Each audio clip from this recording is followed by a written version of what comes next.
Good morning, everyone. Welcome to today's lecture. So today we are going to discuss about SA 700 and the 700 series. Okay.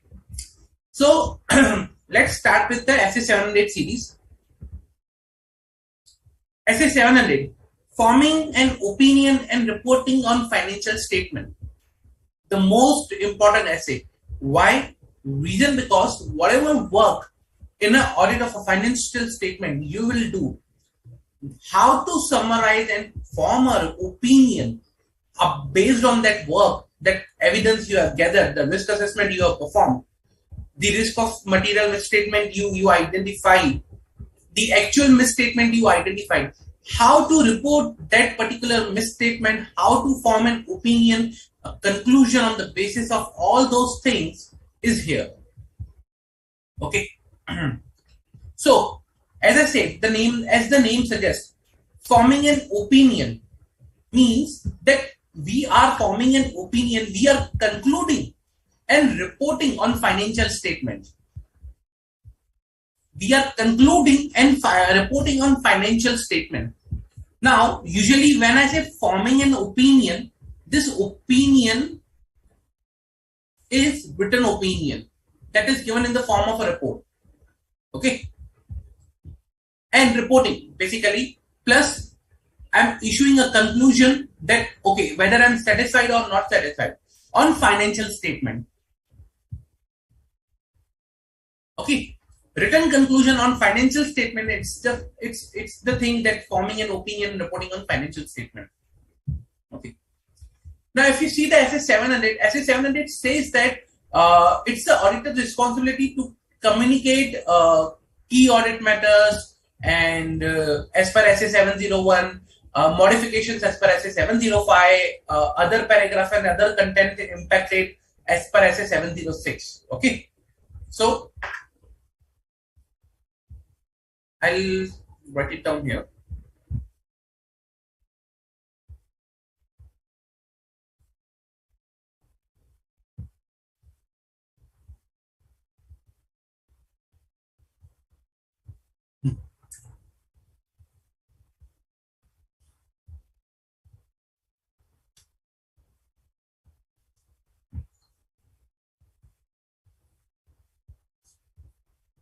Essays 700, forming an opinion. Okay. On and reporting on financial statement. Let's say we call it an unmodified opinion.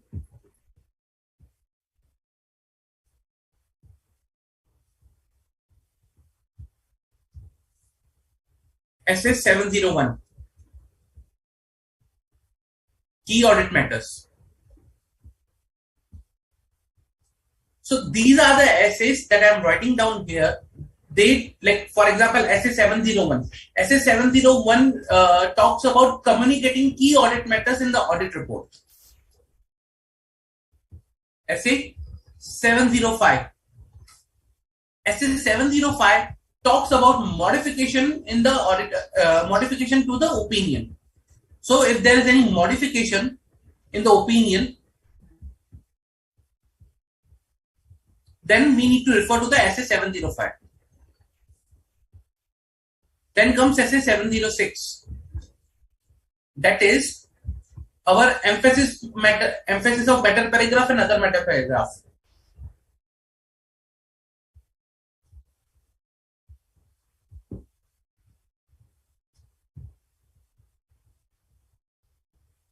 Okay.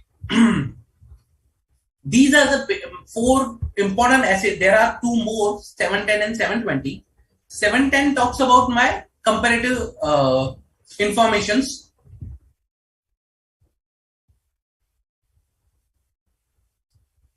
And 720 talks about other information that is there, an auditor's responsibility on that.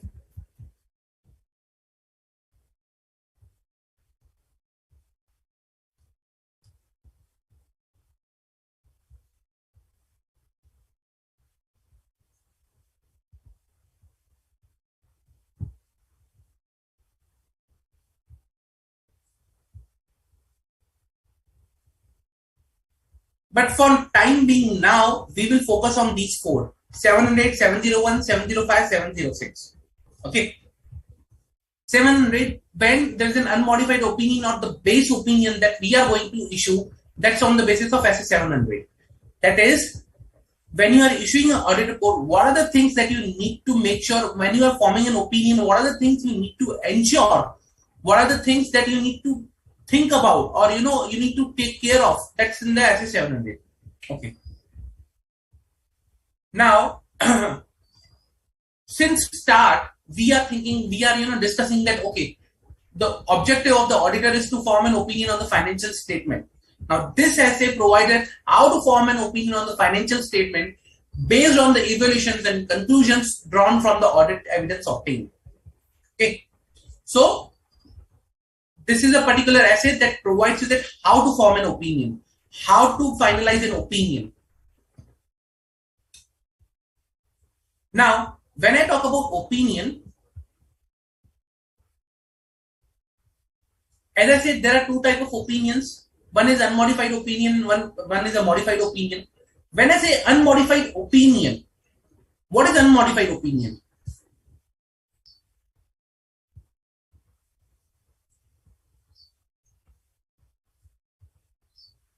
What is an unmodified opinion? We will talk about this throughout the session, that okay, auditor has to issue unmodified opinion. In this scenario, auditor has to issue modified opinion. But let us understand what are these things, unmodified and modified opinion. Unmodified opinion, the opinion expressed by auditor when the auditor concludes that the financial statement are prepared in all material respect in accordance with the applicable FRF. So, when FS are prepared in all material respects, okay, as per applicable FRF, financial reporting framework. So when my financial statement is as per the FRF in all material respects, then I can say, that opinion is an unmodified opinion, basically. Now, why in all material respect? Reason because materiality concept, we are not going for each and every transaction, but we are going for the material transactions. We also audit where there is a materiality based on the materiality concept. Okay, we cannot perform 100% audit. That's why we say that financial statements are prepared in all material respect as per the FRF. Okay. Now, in forming an opinion, also we are required to provide whether the auditor has obtained reasonable assurance. So, I need to also mention whether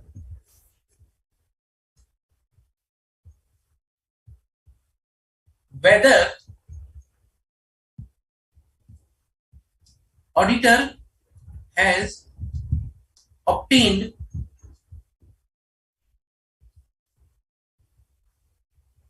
reasonable assurance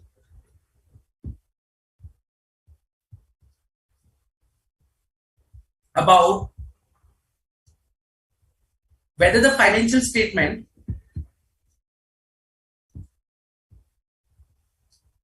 are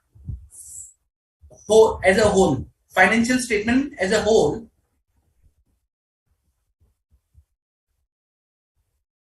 are free from material misstatement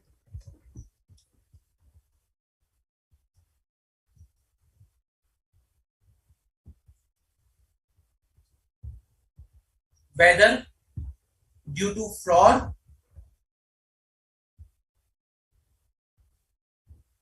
or error. Now, this is something we are required to issue as an opinion. Now, if you see, this is nothing but whatever we have learned till now, each and every essay. I'll tell you how. Okay. Let's say whether has obtained reasonable assurance about financial statement as a whole are free from material misstatement. Now, when you can say free from material misstatement, when you have identified the risk of material misstatement, you have addressed that risk, gathered evidence,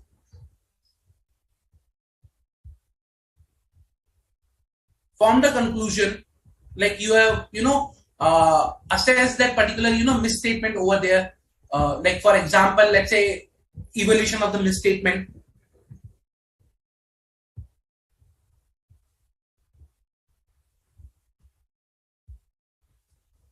Okay, so till the time you have not done these things, you will not be able to say they are free from material misstatement. So if once you identify the risk of material misstatement, that is what we saw in SA 315, we have addressed the risk of material misstatement, SA 330. We have gathered the evidence, 500 series, 500 to 500 to 599. Evaluation of misstatement, SA 450. Okay. Till the time you have not performed all these things, you cannot say that they are free from material misstatement. Whether due to fraud or error. Remember auditor's responsibility with respect to the fraud in a financial statement.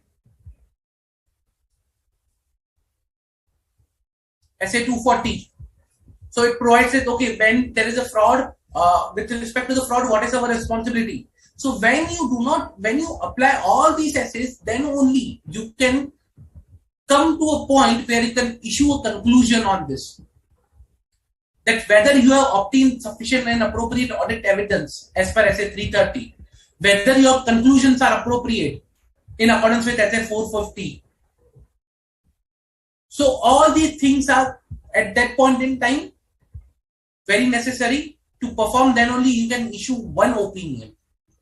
Otherwise, you will not be able to issue an opinion, or your opinion might have a chances that there is a higher audit risk. Okay. Now, when I talk about whether in our first, when I talk about financial statement are prepared all material aspect as per FRS. When I say as per FRS, what that means that the significant accounting policies that are there, they are appropriately selected. Okay, so they are applied appropriately. They are applied consistently. Okay, accounting estimate made by management are reasonable. Information presented in financial statement is relevant, reliable, comparable, understandable. Statement provide adequate disclosures. Terminology used in statement is in the each title is appropriate. So all these things should be there. So when I say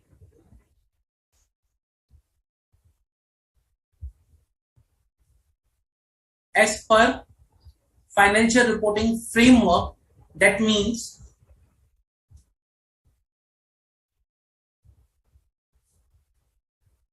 FS adequately disclose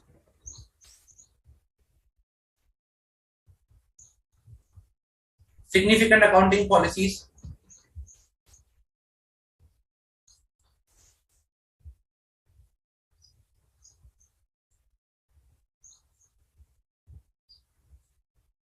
then policies are applied consistently,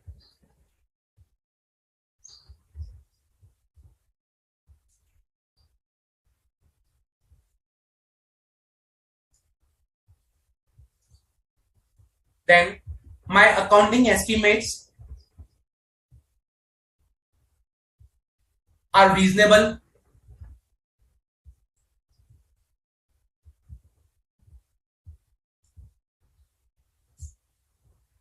information presented in FS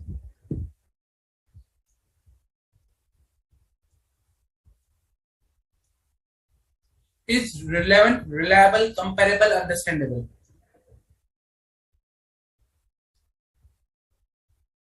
RRCU, that is, write it here.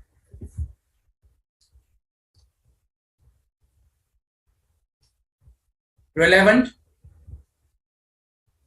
reliable, comparable,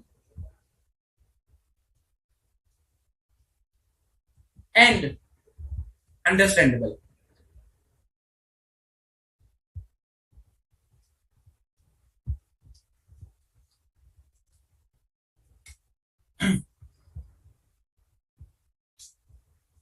Then My financial statement provide adequate disclosures. FS provide adequate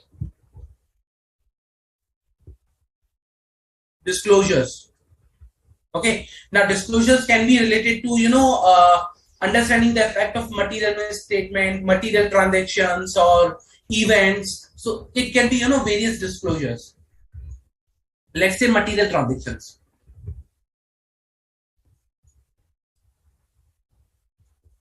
Disclosure of material transaction. Okay. Title terminology is appropriate. Okay.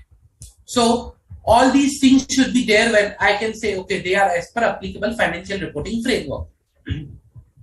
Okay. Now, remember in previous lecture we discussed about the compliance framework and the fair presentation framework. So when I talk about compliance framework, that I'm talking about here, that they actually comply with the financial reporting framework. They comply with the financial reporting framework. That is, when I talk about compliance framework, it is like referring to a financial reporting framework that requires compliance with the requirements. Okay. And when I talk about fair presentation framework, that requires that that all the financial statement are providing true and correct picture, true and fair picture. Basically, they achieve fair presentation of the financial statement. So that's the something fair presentation framework. Okay.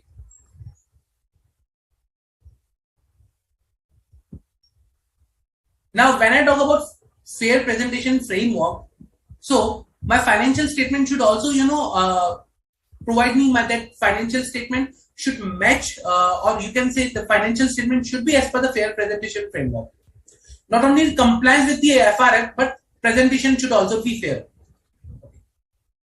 For that, what are the things that I need to ensure that then I can say, okay, it's complying with the fair presentation framework. Overall presentation. Okay, structure, content, overall presentation, structure, content, okay, should be appropriate. Then find whether FS includes notes, okay, representing the transactions, okay, in such a way that it is it is reflecting the fair presentation.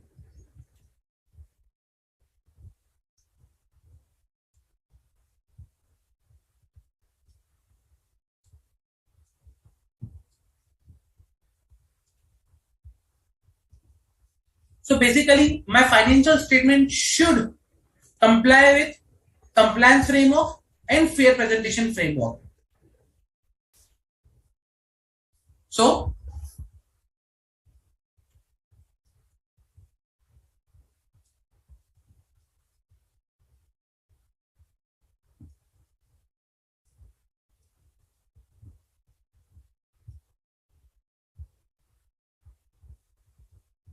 okay.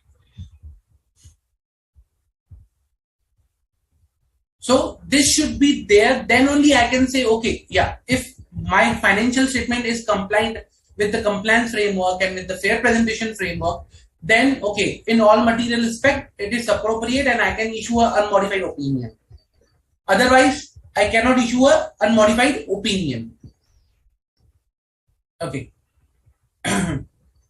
Now, if the auditor says that okay, it is like a financial statement as a whole are not free from material misstatement, or if he is not able to obtain any evidence, then he needs to revise his opinion as per SA 705, that is modified opinion. He needs to modify his opinion.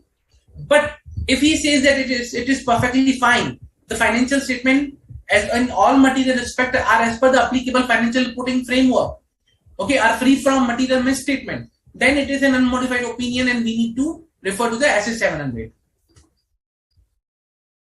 Okay. Now this standard provides that, okay, what should be the content of audit report. Okay, when we are forming an opinion, we understood, okay, this is an opinion, modified opinion that we are talking about. When these all things are there, we can issue a modified opinion. Now the very important part is, what should be the minimum content of the audit report? What should be the content? Okay. But for that, what I'll do is, I'll show you example of an audit report.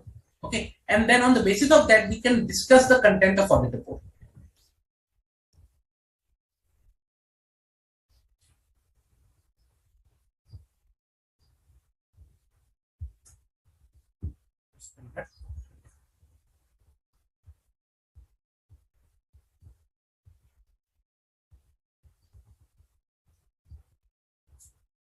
Let me bring to the screen.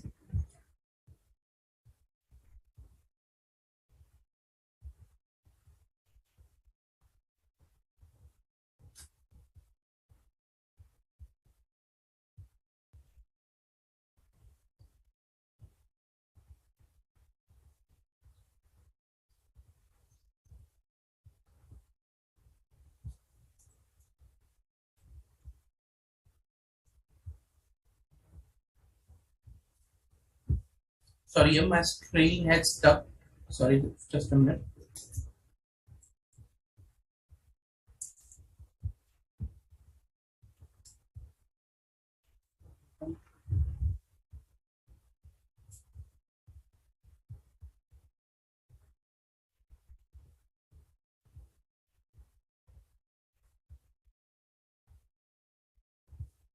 Yeah, here it is.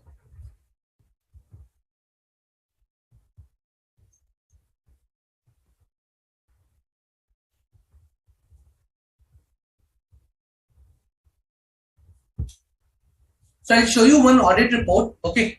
Now, based on that, we will discuss, okay, how basically we need to, like, what should be the appropriate content of the audit reports? What should be the basically, key thing that should be there in a particular audit report?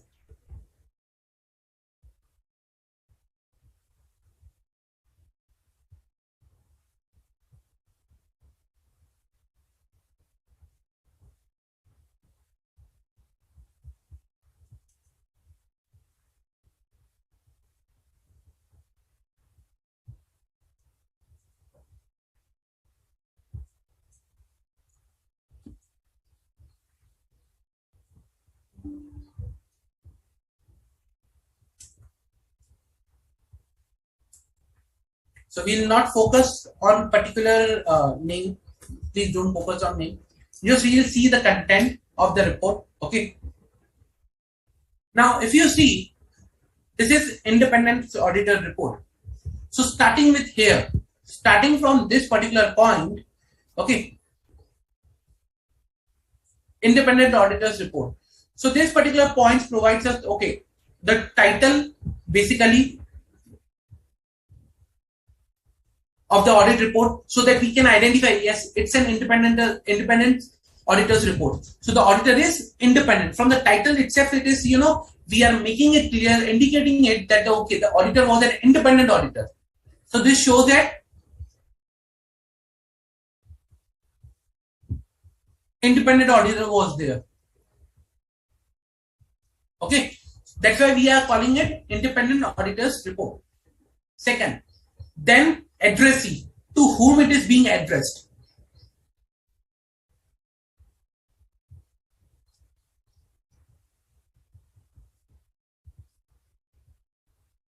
Whom we are addressing the report.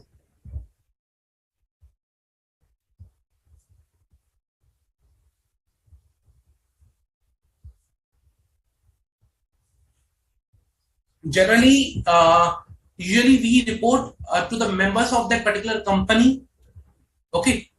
So here also, if you see, it's a member of that particular company, and it will provide us report on what? Along with the addressee, it will be showing you report on the subject matter.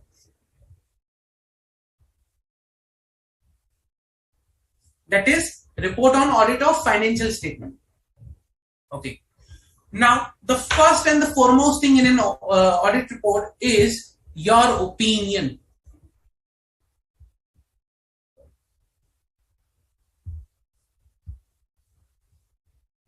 Your opinion, the first and foremost thing, that we have audited the accompanying standalone financial statement of this particular company, which comprises the balance sheet as on 31st March 2021. Okay.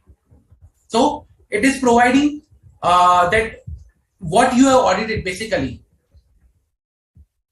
you are identifying the entity over here. Okay. So we are identifying the entity over here, and we are saying, okay, this is a particular entity that we are auditing. So first I identified the entity.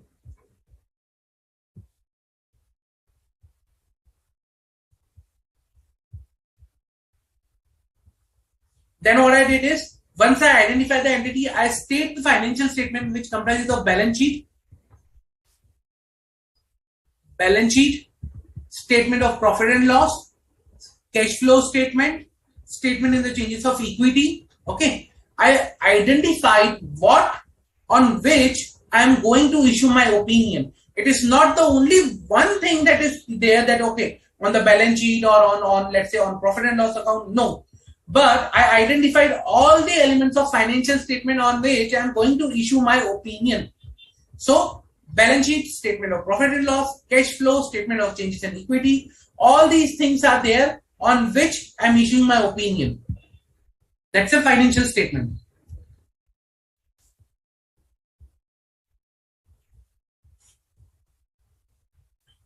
Plus, I identify the period also as at 31st March 2021.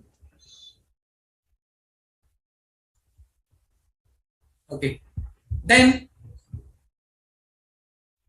in our opinion and based to the information and according to the explanation given to us, okay,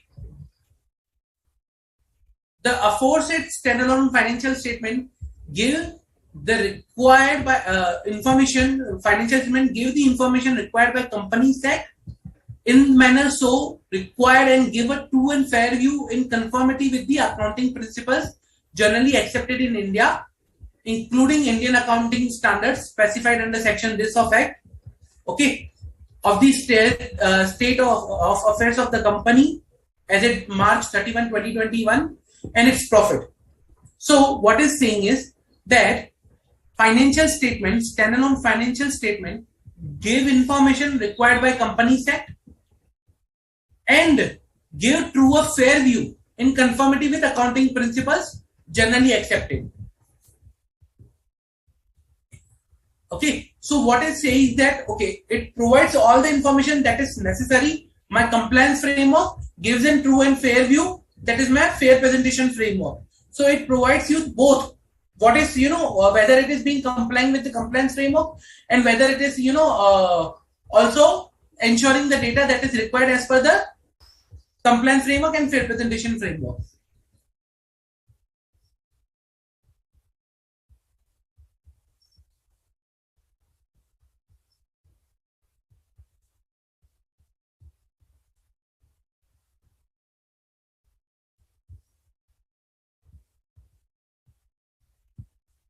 Okay.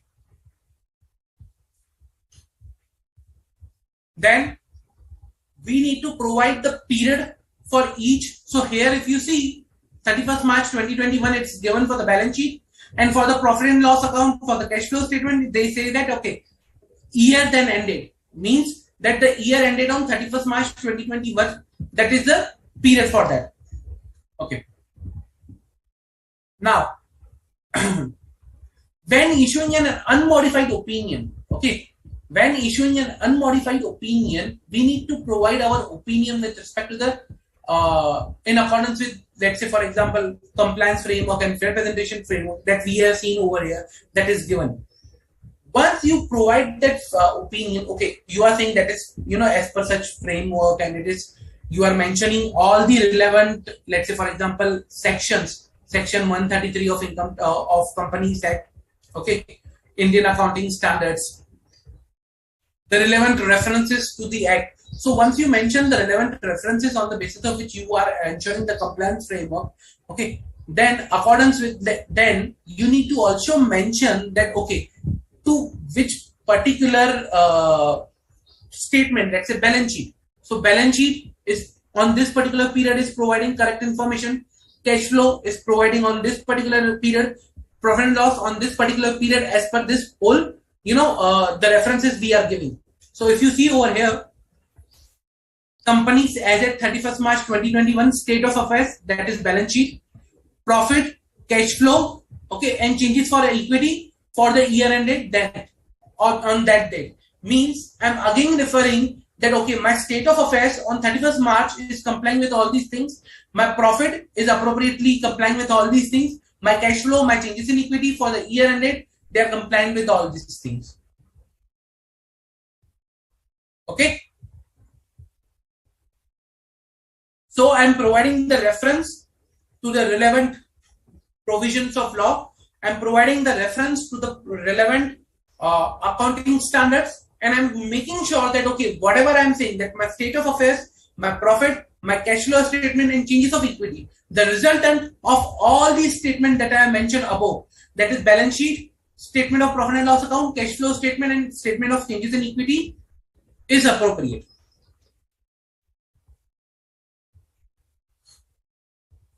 Okay. Now, this was the opinion. The next section is basis of opinion. Very important reason, because here we need to state that the audit was conducted in accordance with the standards on auditing.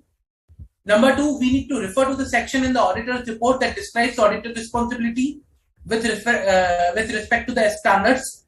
Under these standards, we need to provide a statement on the independence, and we need to provide whether auditor believes that the audit evidence was obtained, appropriate audit evidence was obtained, and whether he has sufficient and appropriate audit evidence. So let us see. We conducted our audit in accordance with our standards on auditing specified under section 143.10. So see, audit as per our standards. We are providing reference of a standard. Our responsibility under those standards are further described in the auditor's responsibility for the audit of standalone financial statement. So we need to see auditor's responsibility para to understand what was the responsibility of audit. We are independent of the company in accordance with the code of ethics issued by the Institutes of Chartered Accountants of India, together with the ethical requirements that are relevant to our audit. Okay, so we are talking about first, independent. Second, we are complying with the code of ethics and ethical requirements. We have fulfilled our ethical responsibilities in accordance with these requirements and the code of ethics. We believe that the audit evidence we have obtained is sufficient and appropriate to provide a basis for our opinion. So they are saying whatever audit evidence they have obtained is sufficient and appropriate. Otherwise, how can you issue an opinion? So you need to make sure if you have, obtained, like if you are issuing an unmodified opinion, then you should have a sufficient and appropriate audit evidence to provide a basis for our opinion. Okay. So what we did here is we mentioned that we are, following standards on audit. We said that we are independent. We are saying that we are complying with ethical requirements. We are saying that we have obtained sufficient and appropriate audit evidence to support our conclusion. Now, if you see the paragraph name, basis of opinion, means that it is something providing on what basis you are saying it's an unmodified opinion. Okay, on what basis you are saying this is an unmodified opinion. That's the basis of opinion over here. Now, the next paragraph is key audit matters. Now, key audit matters are required to be governed as per SA 701. When we will be talking about SA 701, we will see what is the key audit matters in that. So these are the key audit matters that are mentioned. I'll skip this key audit matters, okay, for now.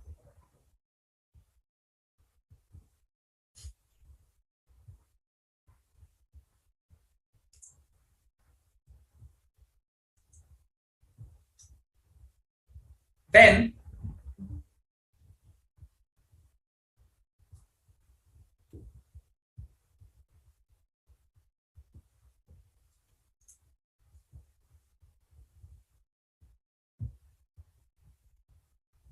okay.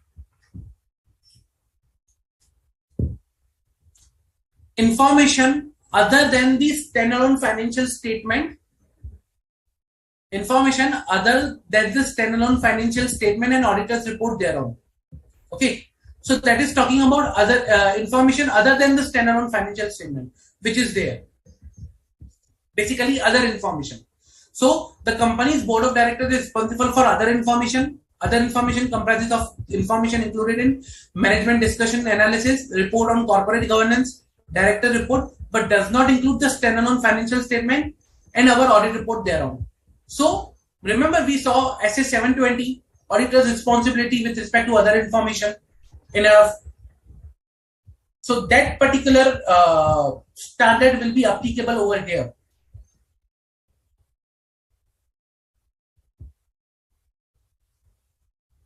SA 720.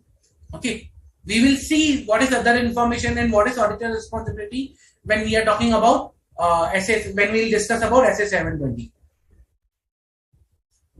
Okay, now responsibility of management and those charged with governance for the standalone financial statement. So it provides the responsibility of management. Okay. Now here it is necessary to provide the management's responsibility, what management is responsible for. Let us see.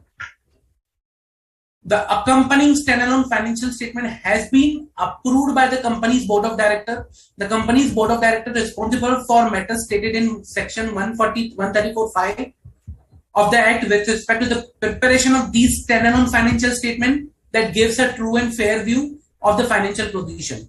Means preparation of these standalone financial statement giving a true and fair view is the responsibility of management that we know since start, including the financial performance, other comprehensive income changes in accordance with the accounting principles generally accepted. Okay. This responsibility includes maintenance of adequate accounting records in accordance with the provision for safeguarding of the assets of the company, for preventing, detecting frauds and other irregularities, selection of application of appropriate accounting policies, making judgments, estimates that are reasonable, prudent and design, implementation and maintenance of adequate internal controls that were operating effectively for ensuring the accuracy and completeness of the accounting records relevant to preparation and presentation of standalone financial statement that gives a true and fair view. So all these things we are just defining the responsibility of the management. Okay. Safeguarding assets, detecting fraud, other irregularities, application of appropriate accounting policies, judgments, estimate, design and implementation of internal financial controls. Okay. Then this is the whole responsibility of the management.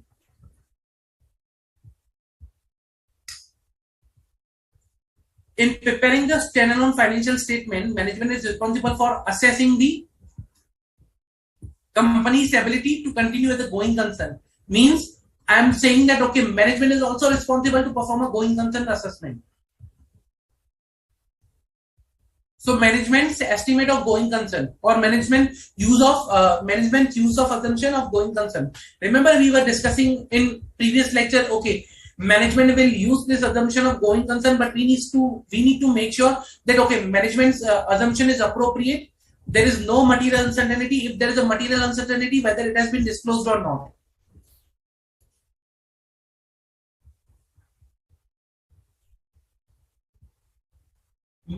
unless management either intends to liquidate the company or cease operations or has no realistic alternative but to do so. Okay, that is there. The board of directors is also responsible for overseeing the company's financial reporting process. They are just providing, okay, who is responsible for what. So, two things. One, we provided the management responsibility with respect to the financial statement and the financial reports. Second, we are establishing the management responsibility with respect to going concern.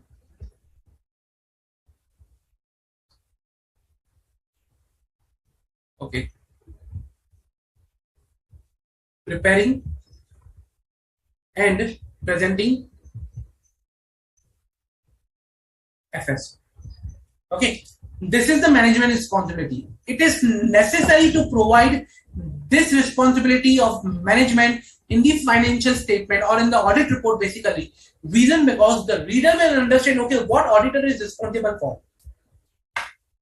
First, it comes the prime responsibility of the management for the preparation and presentation of financial statement that gives a true and fair view.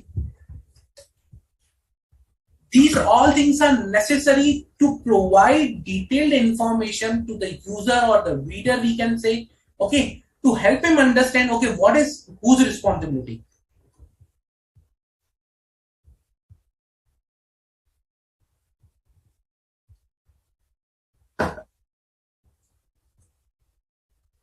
Okay. Then, next and very important paragraph that comes in the audit report is auditor's responsibility for the audit of standalone financial statement. We saw management responsibility. Now you see auditor's responsibility.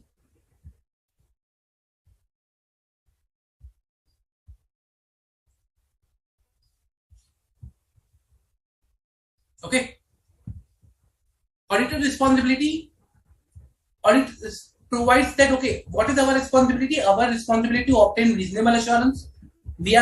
So whatever we have seen till now, it's our responsibility, okay, that to obtain reasonable assurance whether the financial statement are free from material misstatement due to fraud and error.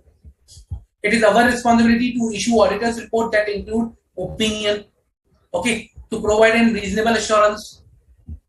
This is all our responsibility. Let us see. Our objective are to obtain reasonable assurance about whether the standalone financial statement as a whole are free from material misstatement, whether due to fraud or error, and to issue auditor's report that include our opinion. So, obtain reasonable assurance, free from material misstatement, and issue auditor's report that includes our opinion. Then we need to provide what is reasonable assurance. So reasonable assurance is a high level of assurance, but it's not guaranteed that an audit is conducted in accordance with the standards on auditing and will always detect a material misstatement when it exists. Material misstatement can arise from fraud or error and are considered material if individually or in aggregate they could reasonably be expected to influence the economic decision of the user taken on the basis of these standalone financial statement. So we are describing our reasonable assurance and we are describing what is a material misstatement. Okay. So we are providing the information with respect to our responsibility now. As a part of audit in accordance with the standards of auditing, we exercise professional judgment and maintain professional skepticism throughout the audit. So now we talk about the professional skepticism and professional judgment that we are responsible for or we take throughout the audit.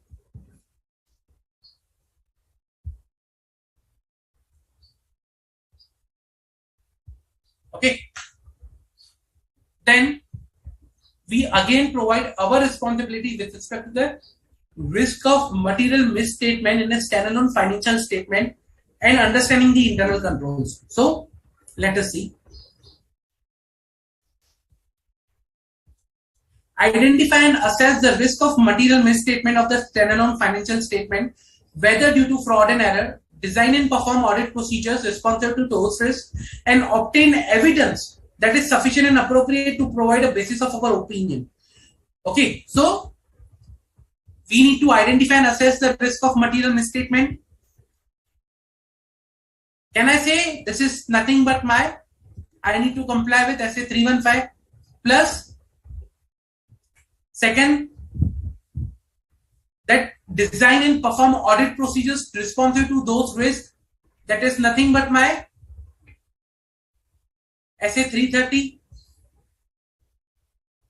Then, and obtain audit evidence that is sufficient and appropriate to provide a basis of our opinion. Okay. The risk is not detecting a material misstatement resulting from a fraud is higher than one from resulting from error, as a fraud may involve collusion, forgery, intentional omission, misrepresentation, or override of internal controls. So we are just providing the details of fraud.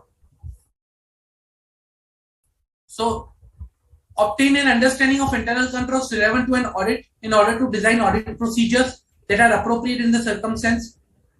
So we are talking about now internal controls and our responsibility, understanding of internal controls relevant to the audit.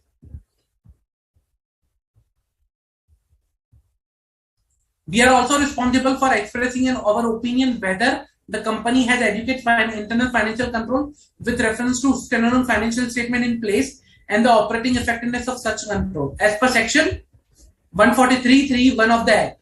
143.3I of the Act. We are required to evaluate the appropriateness of the accounting policies used and the reasonableness of the accounting estimate and related disclosure made by the management. So our responsibility with respect to the accounting policies and accounting estimates, whether they are reasonable. Remember accounting estimate that we discussed? Anything from the previous lecture where we discussed about the SA 540 auditing accounting estimates, including fair value accounting estimates and related disclosures.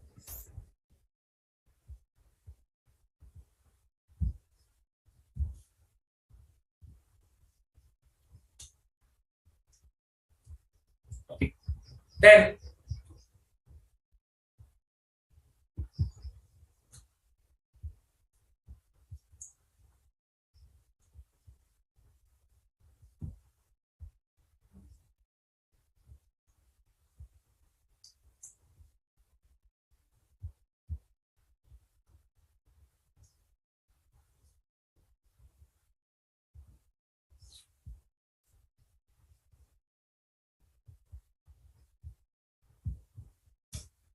conclude on the appropriateness of the management's.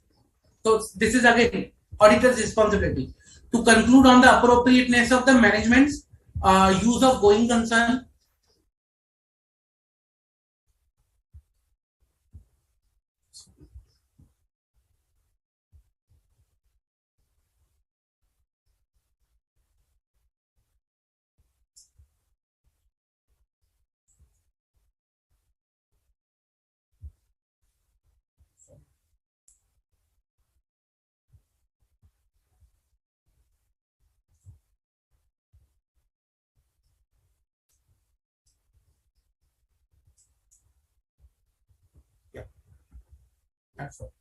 Conclude on the appropriateness of the management's use of going concern basis of accounting and based on audit evidence obtained whether a material uncertainty exists related to the events or conditions that may cast significant doubt on the company's ability to continue as a going concern. So our responsibility with respect to the appropriateness of management's use of going concern basis of accounting. Okay, and to ensure whether a material uncertainty exists related to the events that cast a significant doubt on the company's ability to go as a going concern. Remember that we discussed in past in one of our essay. Which one was that?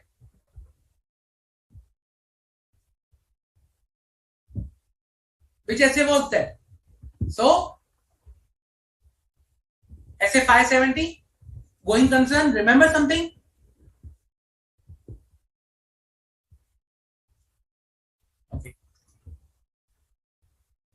If we conclude that a material uncertainty exists, we require to draw attention in our audit report to the related disclosure in the standalone financial statement, or if such disclosure are inadequate, to modify our opinion. Our conclusions are based on the audit evidence obtained up to the date of our auditor's report. So remember, see this. Our conclusions are based on the audit evidence obtained up to the date of auditor's report. However, future events or conditions may cause the company to cease or continue going concern. So here we are talking about SA 560 subsequent events. So we are saying, okay, till our audit report, we are aware what is there. But after our audit report, company may cease to continue. Till our audit report, we have the information that is we are covering under subsequent events. Okay. Then to evaluate the overall presentation structure, content of the standalone financial statement, including the disclosures, whether the standalone financial statement represent these underlying transactions, even in a manner achieve fair presentation. So fair presentation framework. So we are providing, okay, our responsibility is to comment upon fair presentation framework.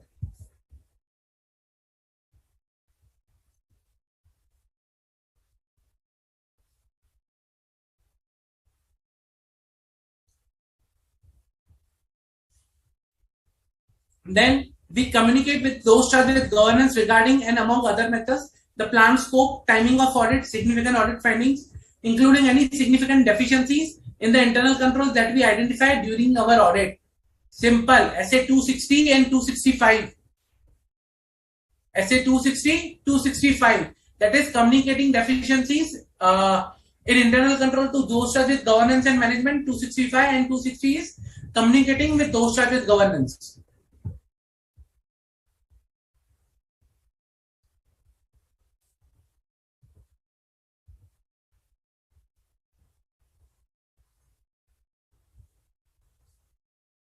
We also provide those charged with governance with a statement that we have compiled with relevant ethical requirements regarding the independence, communicate with them all the relationship and other matters that may be reasonably be thought to be bear upon our independence and where applicable related safeguards. So they provide regarding their independence.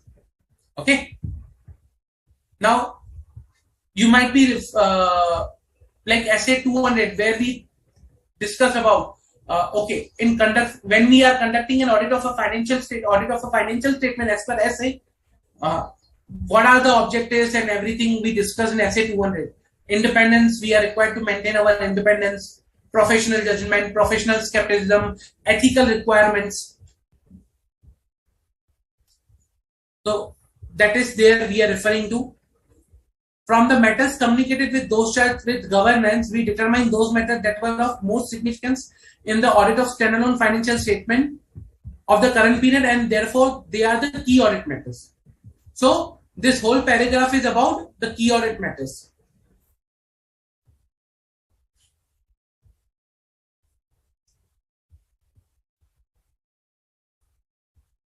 SA 701 key audit matters. Okay. Then this is the part that is report on other legal and regulatory requirements. That is as per Companies Act. Okay. Remember, we have already discussed this is something in the Companies Act when we were discussing reporting under Companies Act. So we already discussed this particular topic. Okay, what are the points that are required to be discussed? Let me show you. So we discussed this particular thing in the Companies Act section, like when we were discussing about reporting under Companies Act, section 143, schedule 3, companies audit. Okay, and that time we discussed all these points one by one. Remembering something like this at that point in time? So that is already been discussed in that particular chapter related to the company's audit.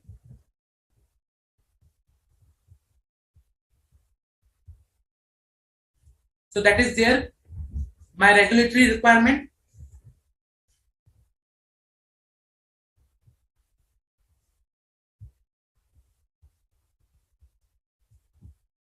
Okay. Then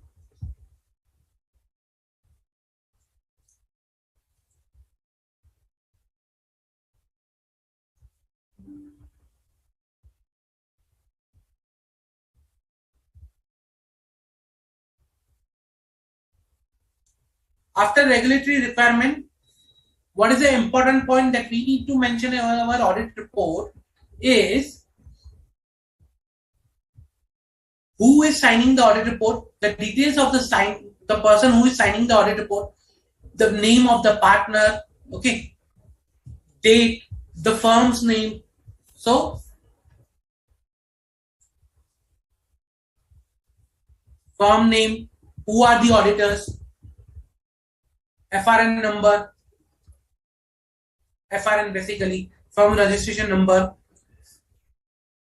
partner, membership number, UDIN.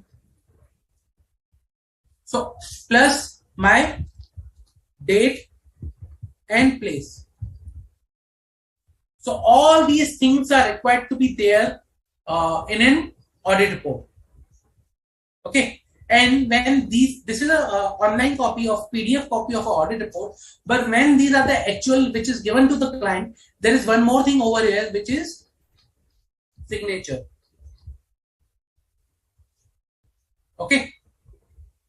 So this is the audit report. Any doubt? Any doubt till now?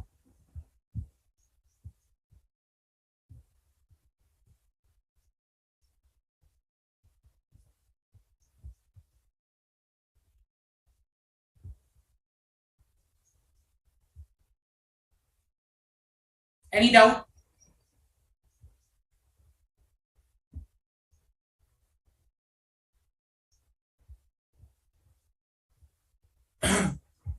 So let me summarize the paragraphs that are there in the audit report.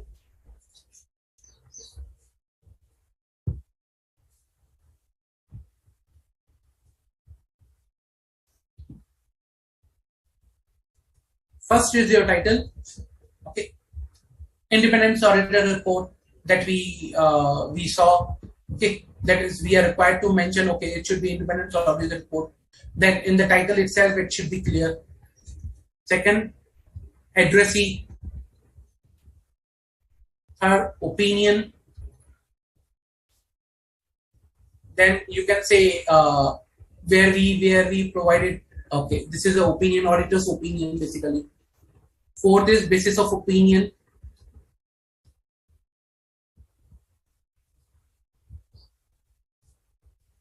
Then after we provide the basis of opinion, then we provide information about, let's say, key audit matters is there, other information is there.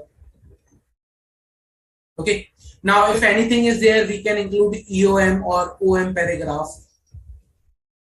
Then we provide details regarding management's responsibility. We provide auditor's responsibility.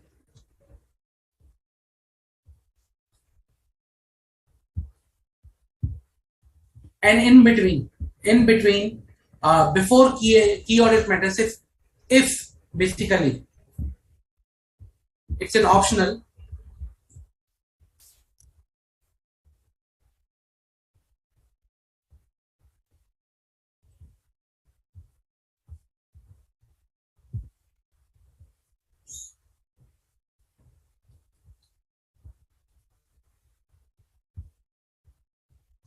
going concern related details. If there is a material uncertainty or we need to bring some attention of the users, then only. After that, auditor's responsibility over here. Then we need to provide other legal and regulatory information, okay, on the financial statement. Then signature, name of firm, auditor, FRN, membership, UDIN, date and place. These are the content. This is the minimum content of the audit report. Minimum, I can say. Title, addressee, opinion, basis of opinion, going concern, CAM, other information, EOM or other matter paragraph, management responsibility, auditor responsibility, other legal requirements, signature, name of the firm, auditor name, FRN membership, due date and place.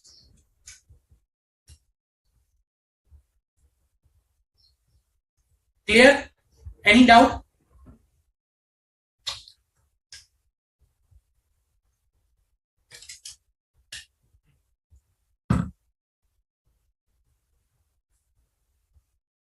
Okay. Now, if we are issuing any information or we are providing any information in the audit report, we need to make sure that information, when that information that is required, okay, is as per not FRA, but something is additionally required, let's say supplementary information, then we need to say that, okay, this is a supplementary information in a financial statement over and above additional information which is not required as per the financial reporting framework, but this is something because of some different requirement. And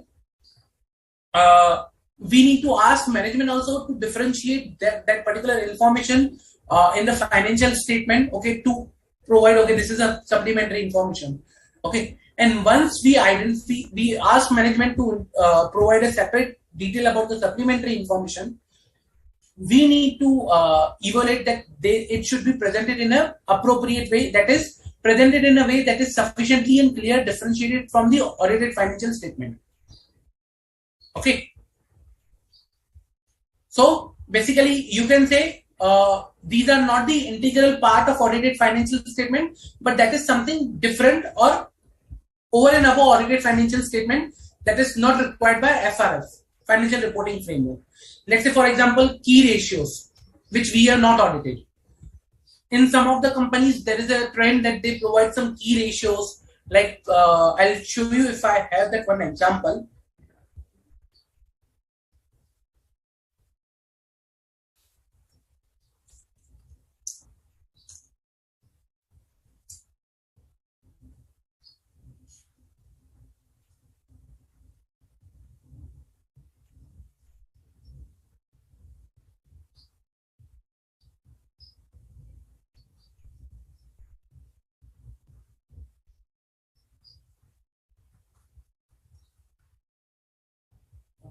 Just a minute, let me check if I have.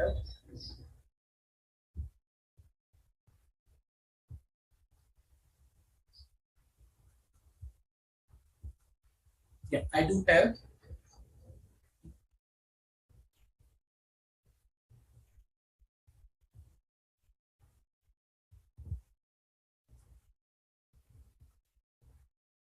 Wait a minute.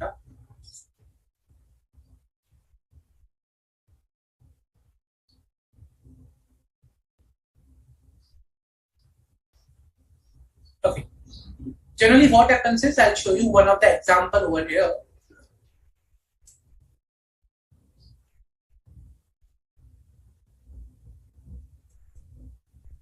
I'll not go on to the detail. Okay, I'll not just do not focus on the name, but also see, like, you know, the thing I'm trying to discuss over here.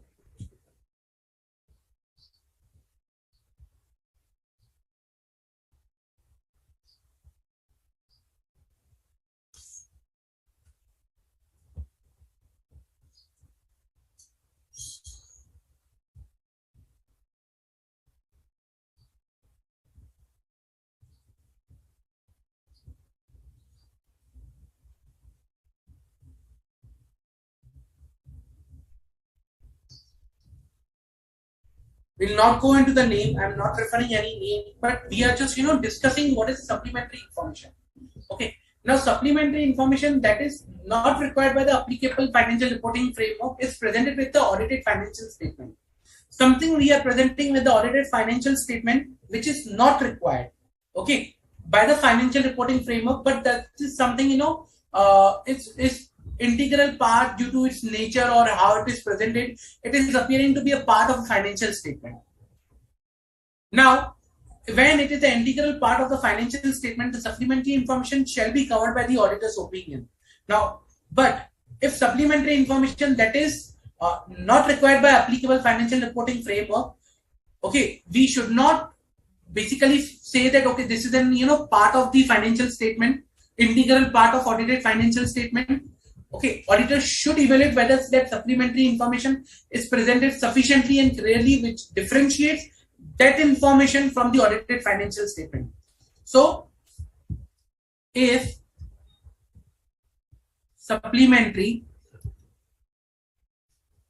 information, okay, is not required by applicable financial reporting framework, okay, then it is not considered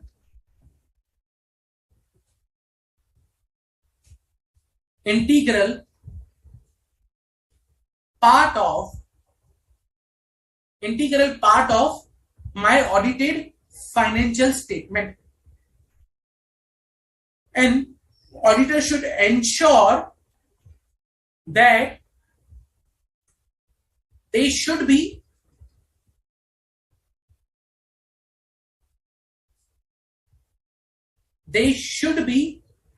presented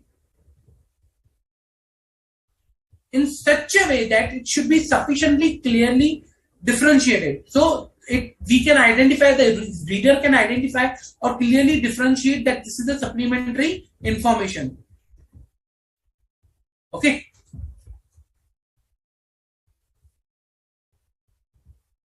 So that is the supplementary information. If management refuses to do so, okay, if management says, okay, we will not disclose separately, we'll mix in the audit report or we'll mix in the audited financial statement, then auditor shall identify unaudited supplementary information. So basically these are the unaudited supplementary information.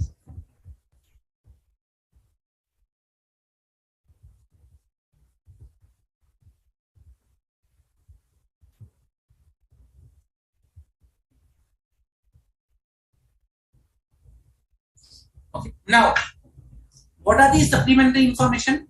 Supplementary information, I'll just give you one example.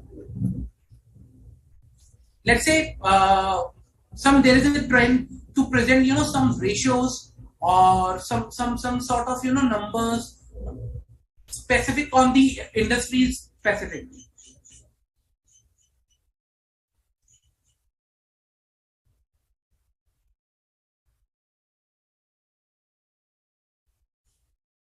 Let's say, for example, over here, if we see, this is a quarterly financial statement, quarterly audited financial statement, along with my audit of financial results and review of quarterly financial results, auditor's report on that. But if I am providing some details along with that particular report, okay, some details like, for example, some ratios.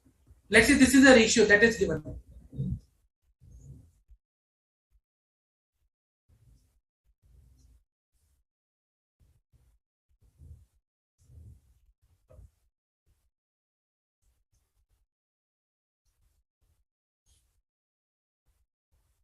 Let's say these are the ratios which are given. Okay.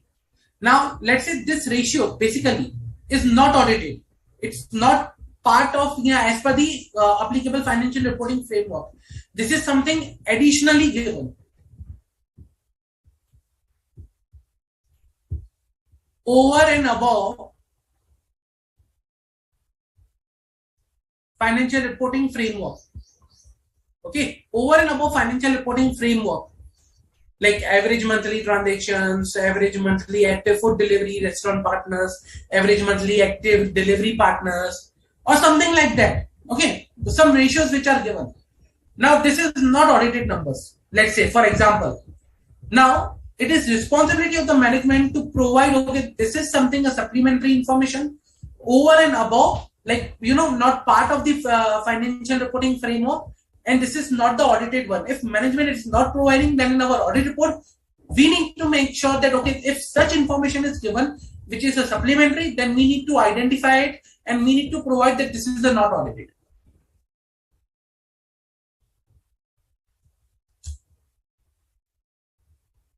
Okay, so accordingly, we need to report it. Clear about the supplementary information? See, it will gradually, it will increase over the time that supplementary informations will be there. Okay, supplementary information will appear in the financial statement. Reason because different business models. Okay, different business models require some different informations, ratios, or to presenters, to readers, to increase increase the readability of the financial statement. But at the same time, we need to ensure that, okay, whether they are part of the financial statement, audited financial statement, whether they are integral part or not, whether it is as per the FRF or not. Okay, so accordingly, we need to make sure, okay, this is it should be disclosed separately. Clear?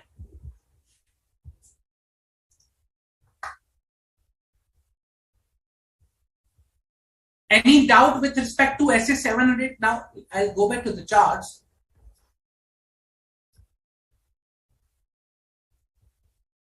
We saw the objectives and scope and objective of the auditor. What is the responsibility of the auditor? Okay, to form an opinion on the financial statement, to deal with the form and content of auditor report.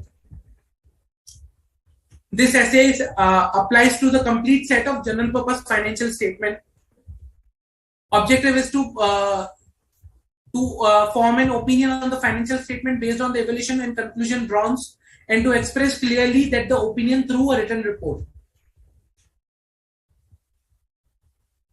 We saw, okay, what should be the requirements of to form an opinion, and whether we need to understand risk assessment was done, whether the financial statement are free from material misstatement due to fraud and error, evidence obtained, total uncorrected misstatement is material or not, financial statement as per FRF or not, financial statement discloses the significant accounting policies are as per FRF, estimates are reasonable, RRCU, relevant, reliable, comparable and understandable information, adequate disclosures to understand material transaction, terminologies are appropriate, fair presentation framework is applied or not.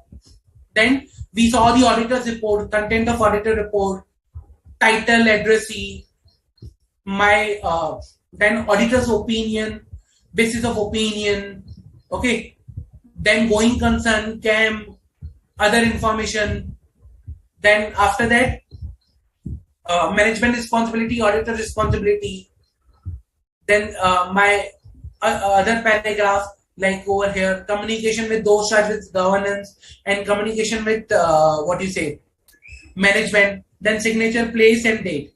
So everything is just in some acronyms. I tried to provide it over here. And then supplementary information. That is the requirement of SA 700.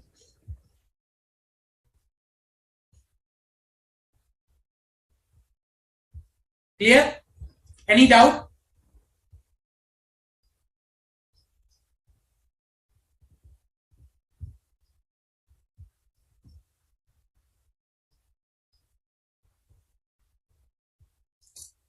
So, with respect to the supplementary information, Jay, when can it be a part of a financial statement? Okay. Basically, what happens is, when we talk about supplementary information, we need to understand whether they are the integral part of the financial statement or not. Okay. What is the purpose of disclosing those supplementary information?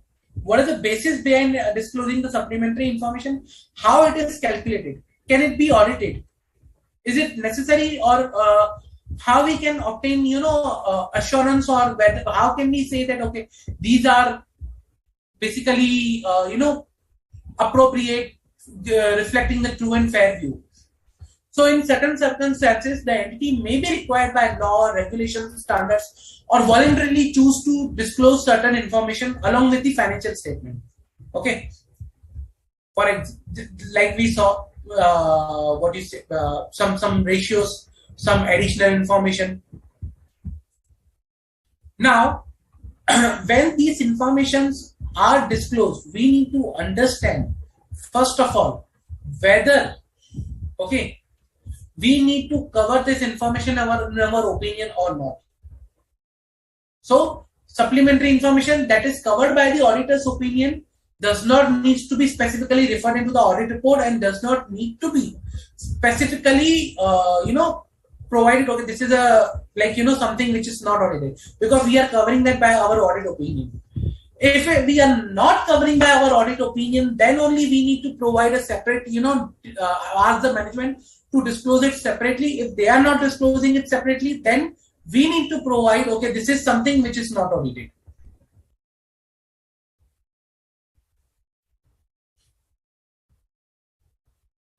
So that is a professional judgment whether we need to cover that particular information, under our audit or not. That's something, based on the type of information that is there.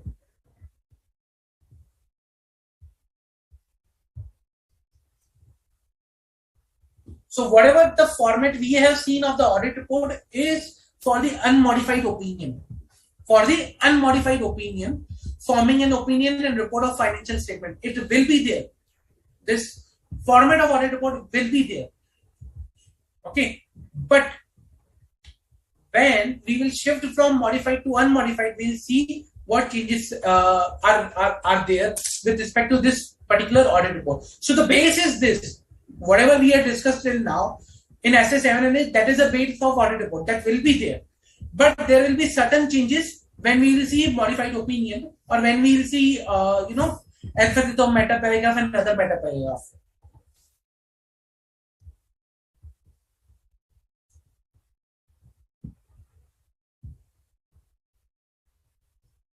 Namita, we have already discussed that particular, regulatory requirements in our previous lectures. So same audit report. We discussed the same audit report. If you refer to that particular lecture also, you will see the same audit report that we discussed at that time, the legal and regulatory requirements, where we discussed, okay, the requirements that are required, that are required to be reported as per Companies Act, Section 143.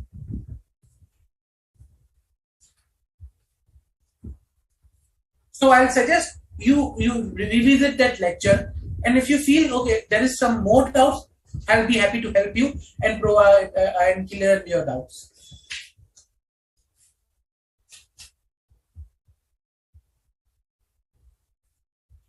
Any further question, guys? Further doubts with respect to this?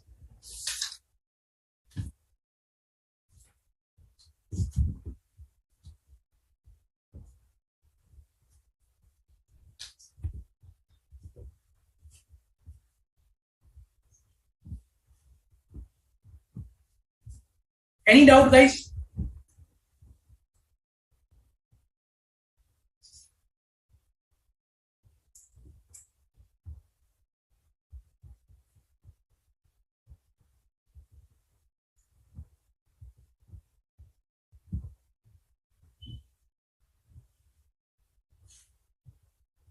Okay.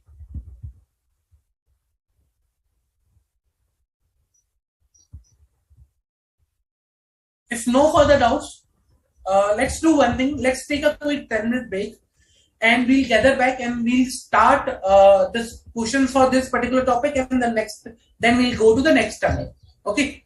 Let's take a 10-minute break.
Hello everyone, welcome back.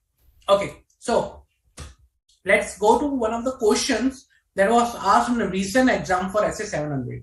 Okay,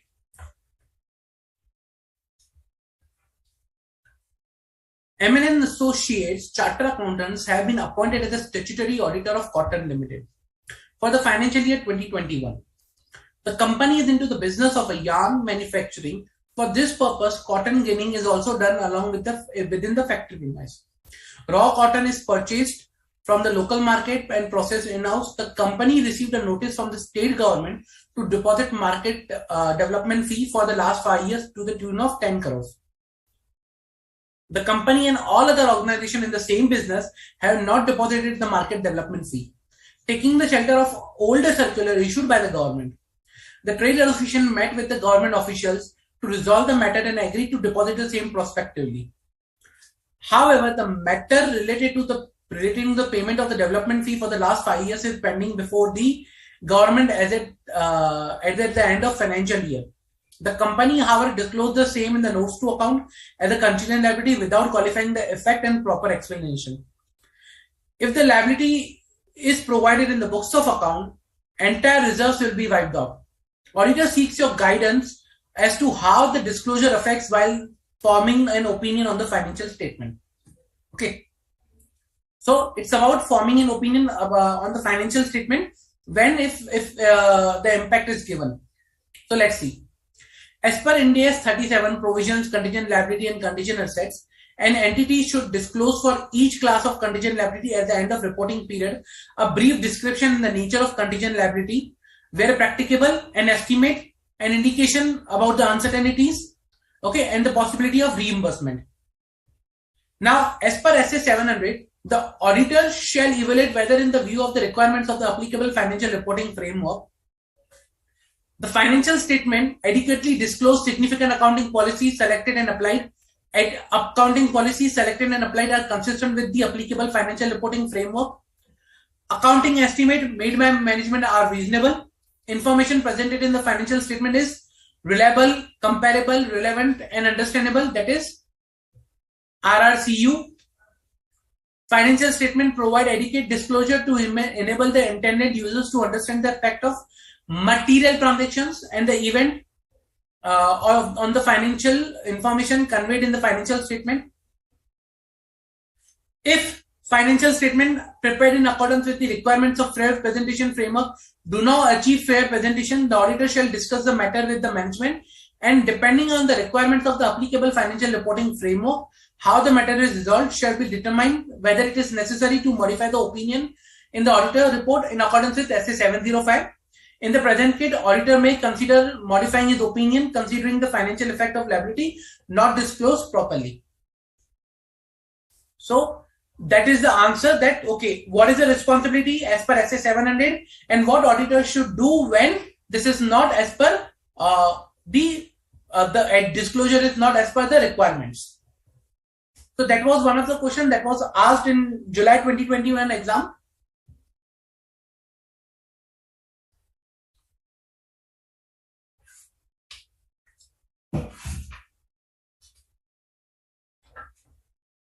Okay, then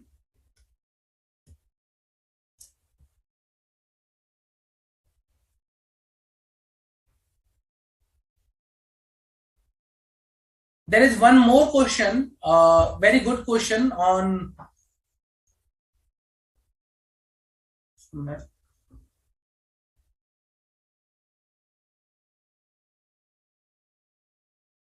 okay, yeah.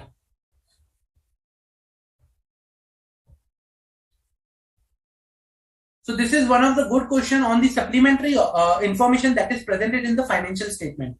Let's see the question first.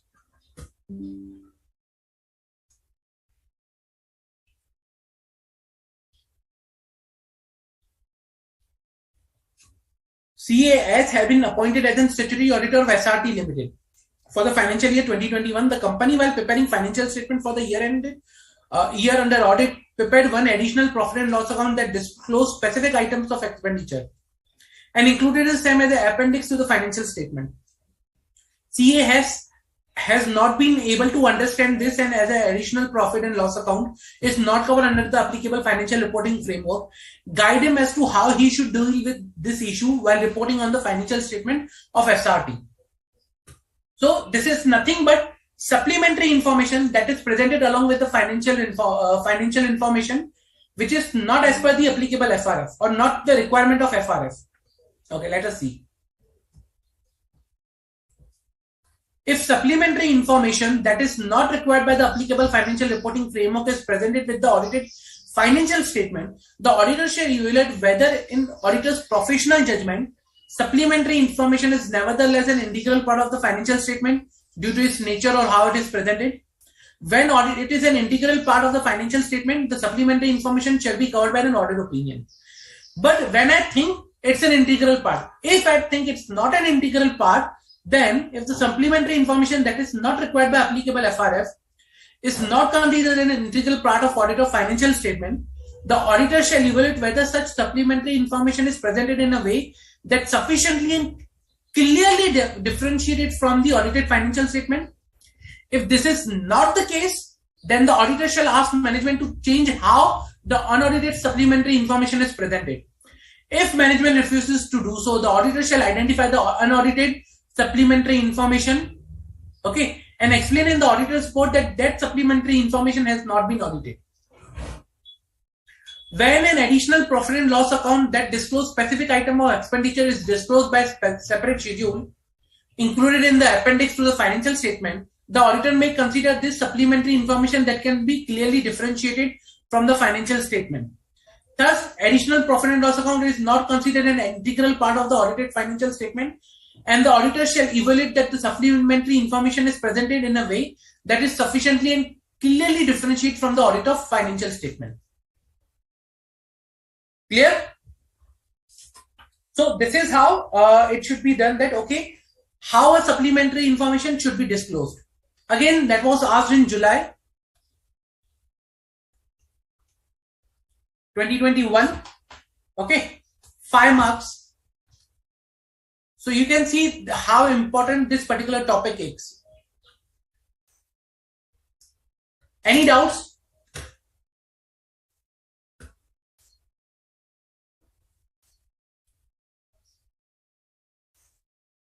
Which one, Jay? The first one or the second one?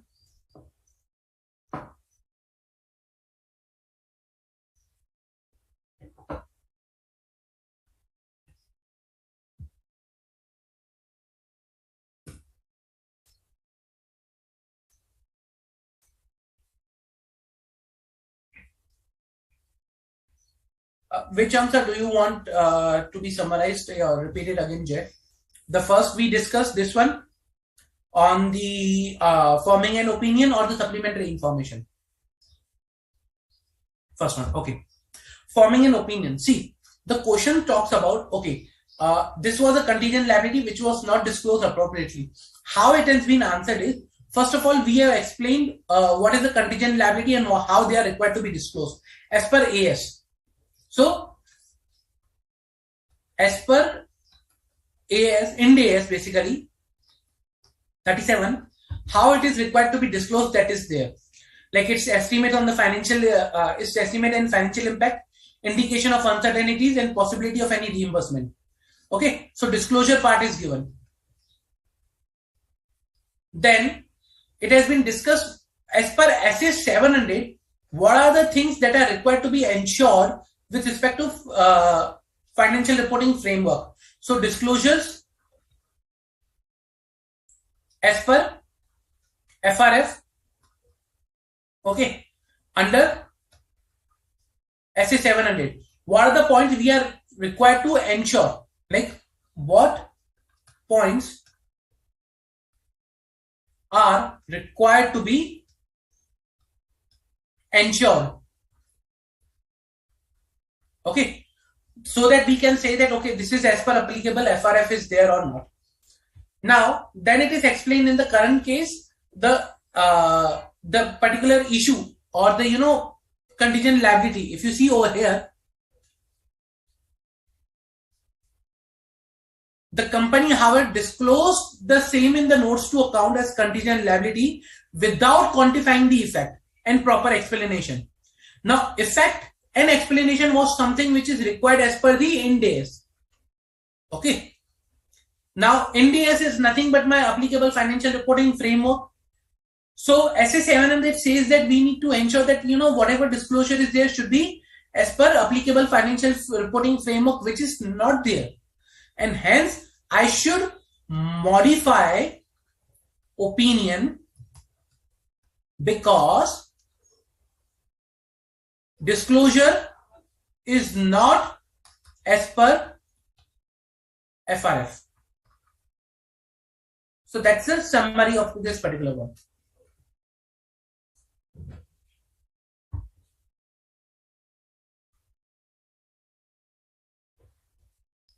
In second one, Namita, appendix are part of financial statement provided they are requirement as per the applicable financial reporting framework. If they are not required as per the applicable financial reporting framework, then we cannot consider as an integral part of financial statement. And if we consider any information to be integral part of financial statement, then we need to audit them. Okay, so it is not necessary that appendix given in the financial statement, additional profit and loss account is an integral part of financial statement. Not necessary. Like for example, whether Schedule 3 requires you to present that particular profit and loss account separately? Answer is no. There is no specific requirement of Schedule 3. There is no specific requirement of any Ind AS. Then how can I say that that's an integral part of financial statement? Although given in an annexure. Let's say tomorrow, for example,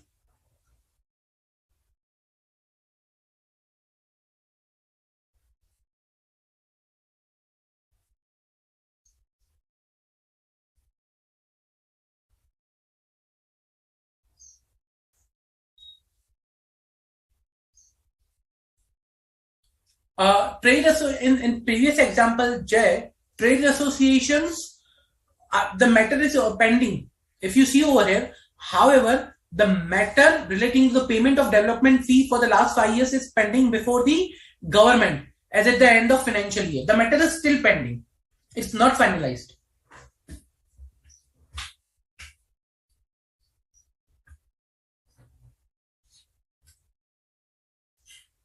Okay. With respect to this, Namita, I'll take at the end of the lecture. Will it be fine? Reason because we have to close the second topic of the modified opinion also. So, with respect to the company's audit, regulatory requirements, I will be covering after covering the modified opinion.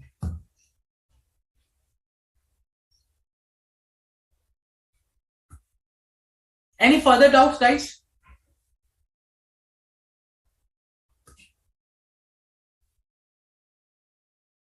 Any further doubts?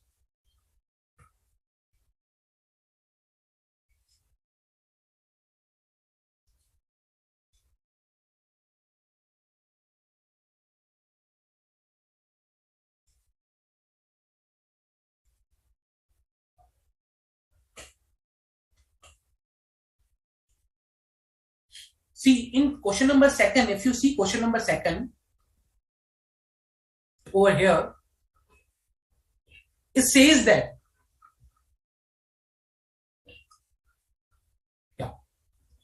it says that CAS has not been able to understand this additional profit and loss account is not covered under the applicable financial reporting framework. So it specifically mentioned that this is not covered under the applicable financial reporting framework, and hence we need to answer accordingly.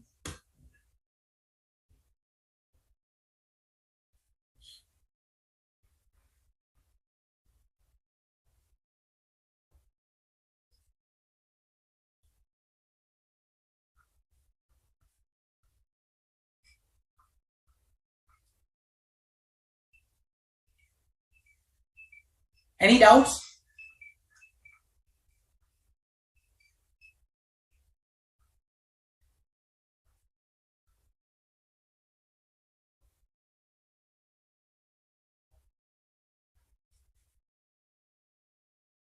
Any doubts?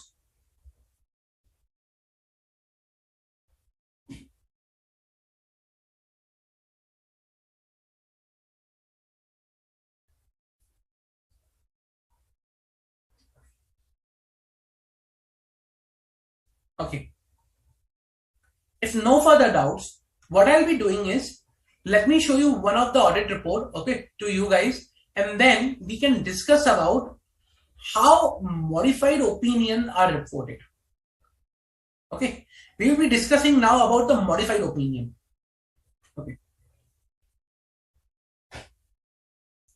I'll be referring to SA 705 now instead of 701 because disclaimer of opinion or modified opinion is something we need to discuss, and it's in the conjunction with the normal opinion. Okay.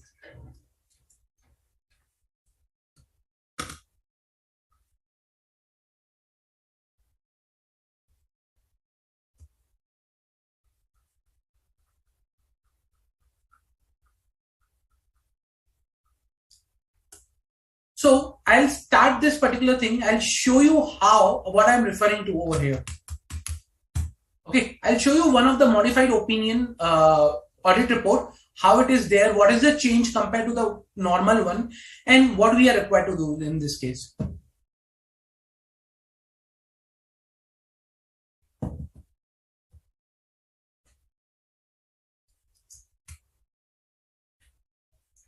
This is disclaimer of opinion. Okay.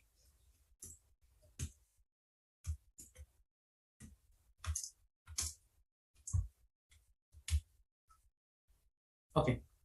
Now we will see what is the difference between this and particular my requirement of SA 700 and 705. So now we will be discussing SA 705.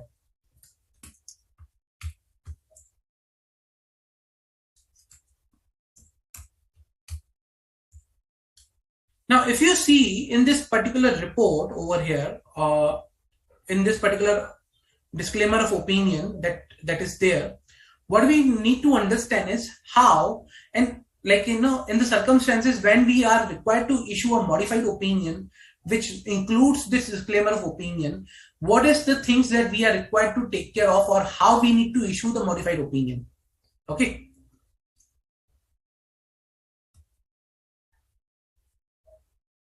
So let's go and see in detail. Okay. Now remember, we saw a format of the audit report, like independence audit report and addressee to the members, then opinion, basis of opinion. Okay. When we talked about opinion, if you see here, it was opinion. Now it has been changed to the disclaimer of opinion. Then there was a basis of opinion. Now it has been basis of disclaimer of opinion. First, whatever type of opinion you are issuing, the heading of that particular para will change. Okay. Now, SA 705 says that, when we are issuing a qualified opinion is like let's first understand the type of opinions. Like, what are the modified opinions over there? Okay, so when I say modified opinion, what do I mean by modified opinion?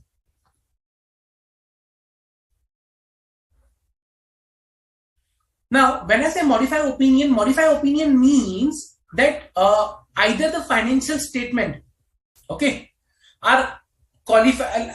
Either in the financial statement, my opinion is qualified, either it is adverse, or either I am issuing a disclaimer of opinion. So modified opinion are of three types: qualified opinion, then adverse opinion, and disclaimer of opinion.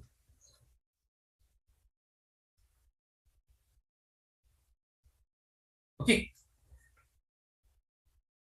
Now, when I say, okay, my opinion is not modified, means financial statement are not free from material misstatement.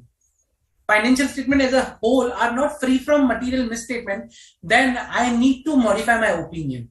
Now, how I need to modify is, when I say that, okay, I have obtained sufficient and appropriate audit evidence that concludes that the misstatement individually or aggregately are material but not pervasive. So when I say misstatement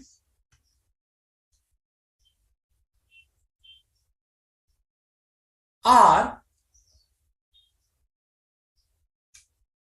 material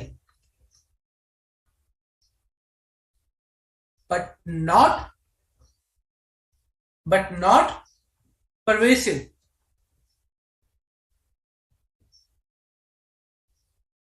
In that case, I'll say it's a qualified opinion. Okay. When the misstatement are material but not pervasive to the financial statement.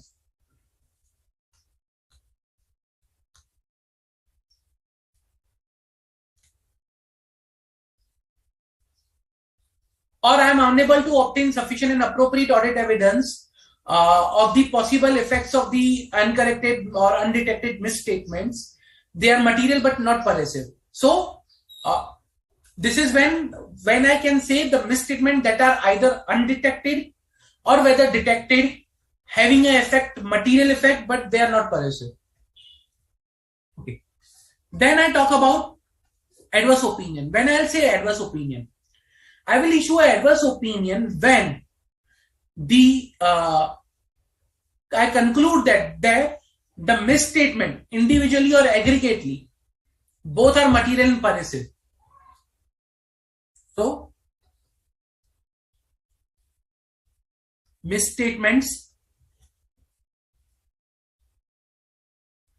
are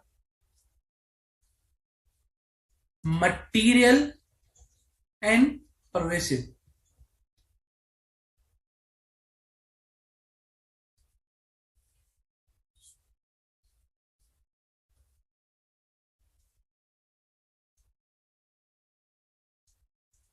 Okay, both material and pervasive. Then I'll issue a adverse opinion.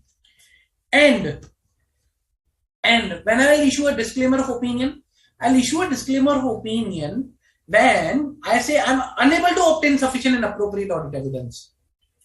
Unable to obtain sufficient and appropriate evidence, okay, to base my opinion and conclude that the possible effect of this could be both. Possible effect could be material and pervasive.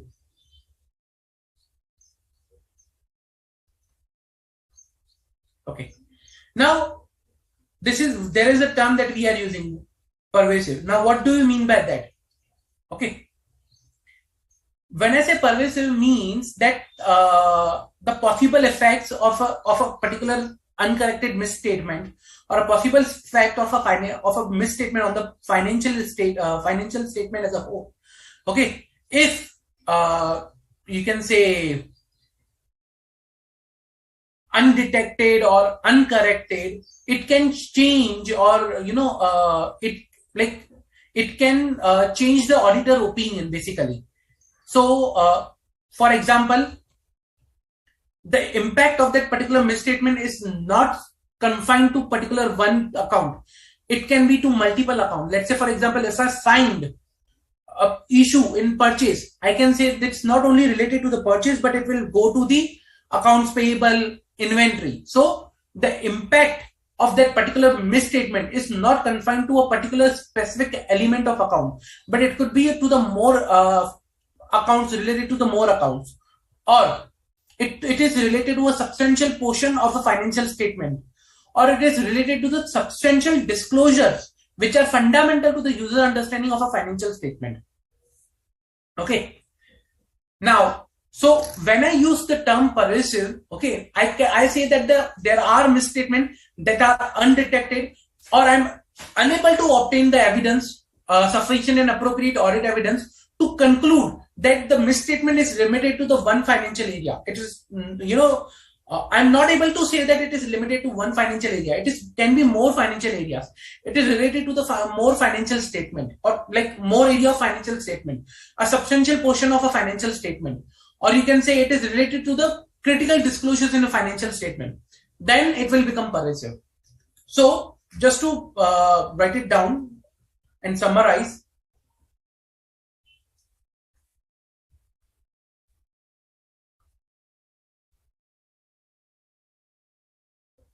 when I say pervasive, that means that undetected or inability to obtain. Okay, undetected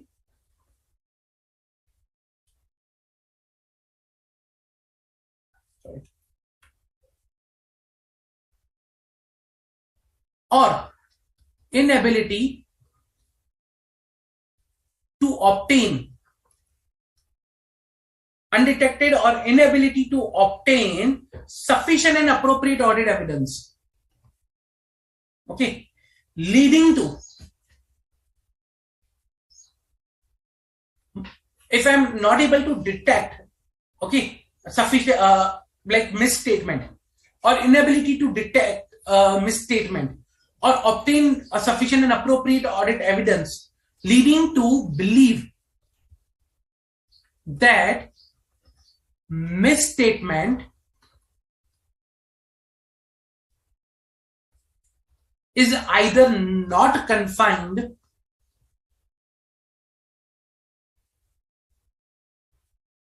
to one specific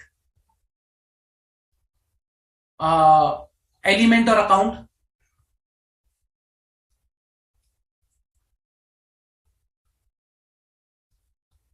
Okay, so what I'm saying is that undetected or inability to obtain, the sufficient and appropriate audit evidence, which is leading me to believe, that the misstatement is not confined to a particular account or particular area or element.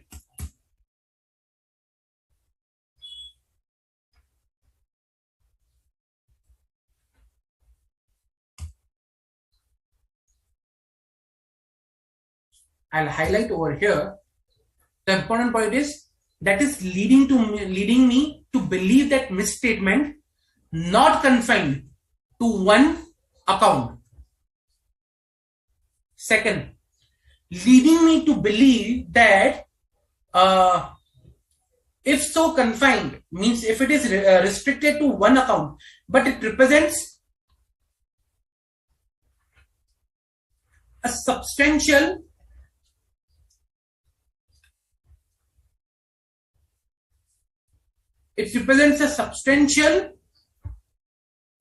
portion of financial statement.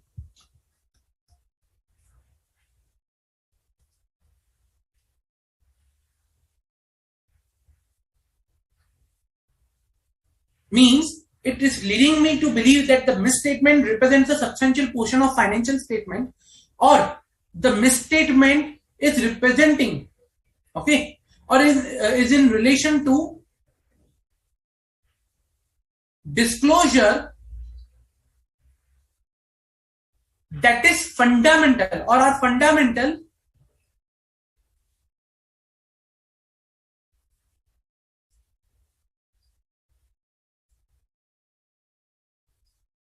to user understanding.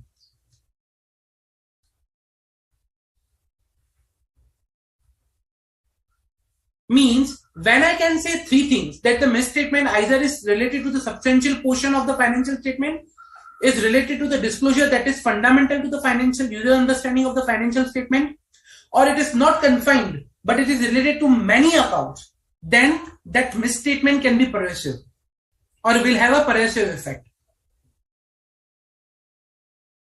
Okay, so that is material and pervasive. Now I'll present in one more way a chart so that you can have a clear understanding when to issue what.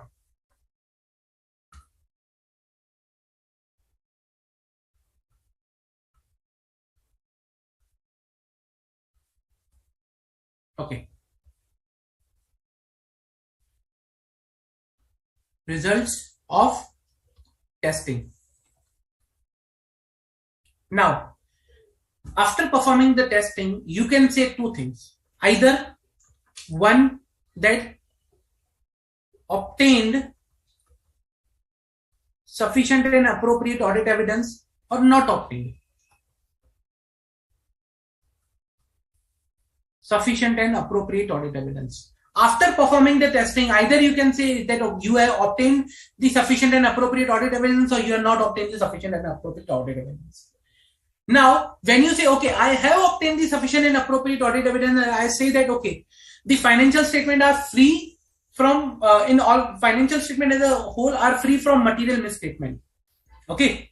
So, no material misstatement you are reporting or you have identified in financial statement. So, if you are saying that financial statement are free as a whole from material misstatement, then what you will do is you will issue unmodified opinion. And when I talk about unmodified opinion, I say SA 700. Clear? Okay. Now, if I obtain sufficient and appropriate audit evidence, but I'm saying after obtaining evidence that there are misstatement in the financial statement. So, material misstatement are there.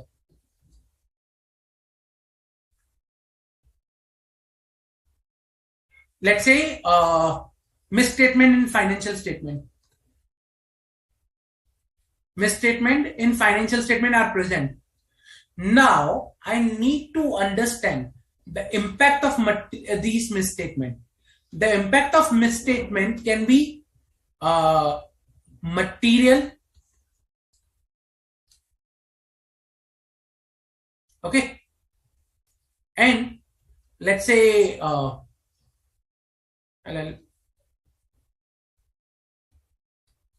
remove this. Okay. Now, misstatement is there in the financial statement. Okay. If this misstatement is not material, then I'll say no material misstatement.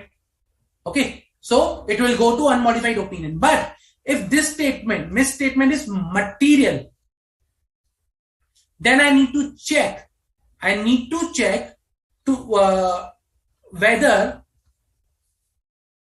along with the materialness of the misstatement, whether the misstatement is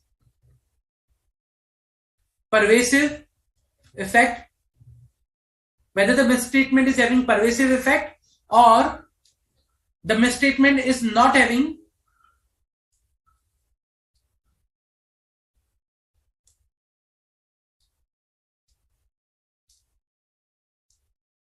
pervasive effect.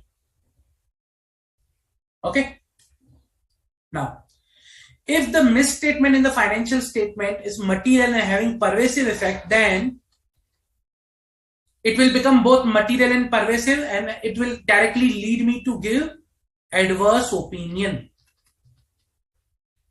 But if the misstatement in the financial statement is basically material but not having pervasive effect, then what will happen is it will lead me to give a qualified opinion.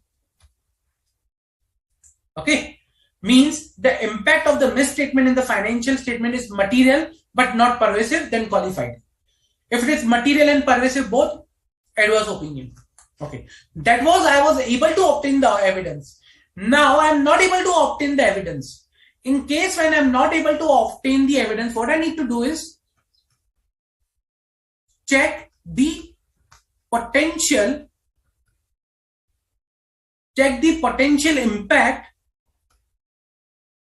on financial statement, that when you are not able to obtain evidence about the misstatement, what is the potential impact you are looking into. Okay. When there are multiple uncertainties, an impact cannot be ascertained.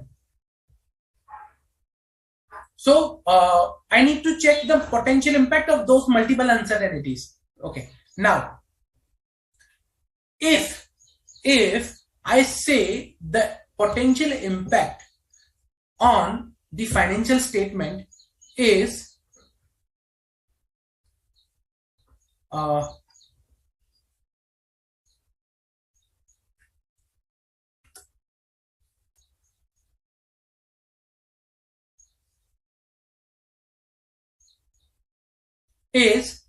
material but not having pervasive impact, then it is a qualified opinion. It's material but not having a pervasive impact. So I'm talking about potential impacts on financial statement. Potential.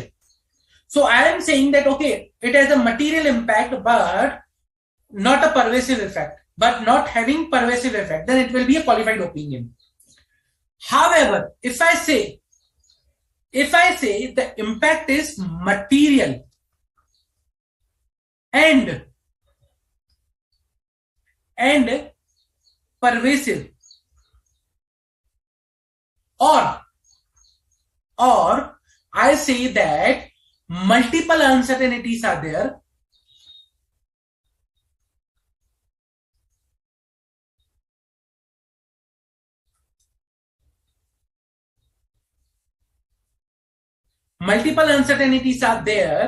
and their impact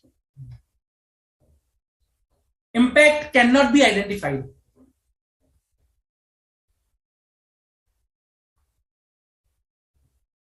When I say multiple, means it's related to the more than one account. By default, it will become pervasive. Okay. So multiple uncertainties and impact cannot be identified, or I say it's a pervasive. The impact of potential misstatement or potential impact of the not obtaining evidence is pervasive and material. Then what I need to do is I need to issue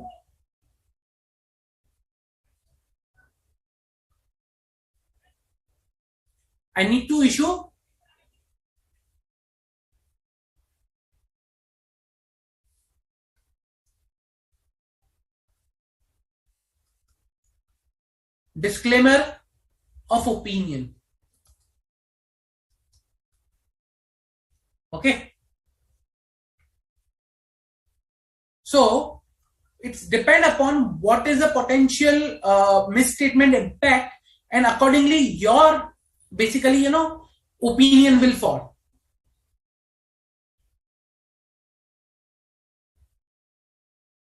Now, whenever I talk about adverse qualified disclaimer, the reference essay will be 705.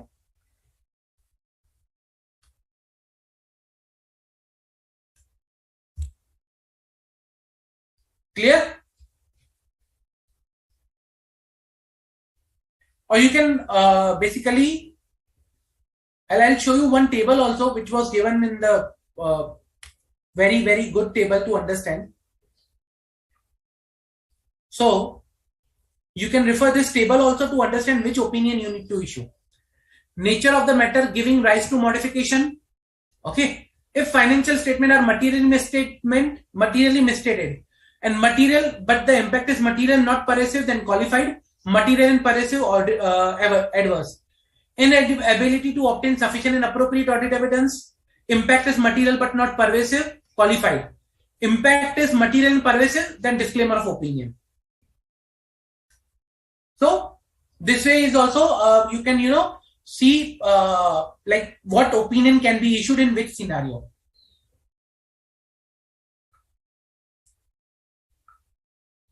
Okay. So this is how you decide the result of testing and the opinion.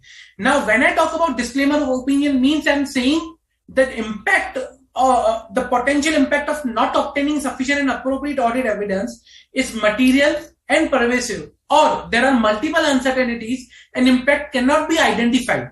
Then I'll issue a disclaimer of opinion. Now let's go back to see our example that the audit report I was showing to you. Here I have issued a disclaimer of opinion. Means either the impact of not obtaining evidence is material and pervasive, or there are multiple uncertainties of which I'm not able to identify the impact. Let us see what is the scenario.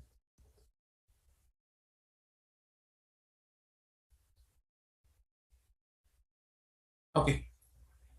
We are engaged to audit the standalone financial statement of the company. Again, the name of company, the period, and what statement we are auditing: balance sheet, profit and loss account, changes in equity, cash flow statement for the year ended.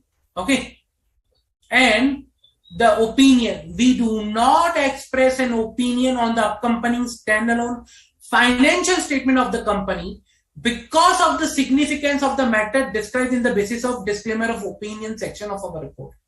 And we have not able to obtain sufficient and appropriate audit evidence to provide a basis for an audit opinion of these standalone financial statements. See, not being able to obtain sufficient and appropriate audit evidence, and the significance is in separate paragraph, but they are not able to obtain sufficient and appropriate audit evidence, and that's why they do not express any opinion on the accompanying financial statement.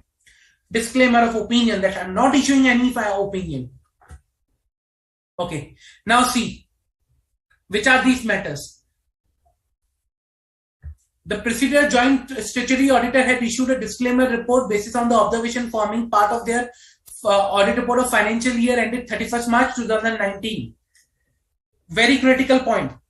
Remember, we saw when we are evaluating the impact of the misstatement, we need to consider the misstatement of the prior period so that we can consider the impact of that particular misstatement on the current period also.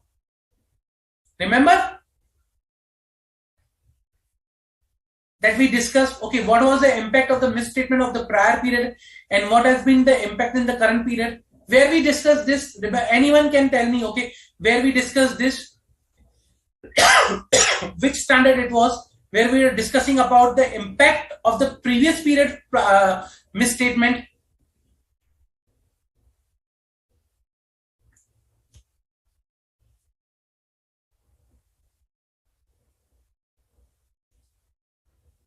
In which standard we were discussing the impact of the previous period misstatement?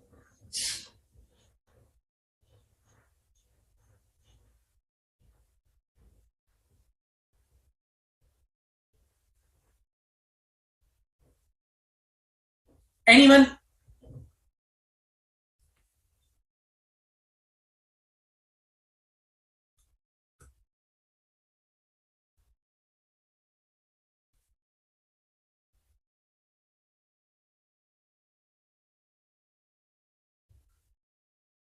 It was SA 450. Remember, we discussed, we are, while evaluating the misstatement, we need to evaluate the misstatement, uncorrected misstatement of the prior period also.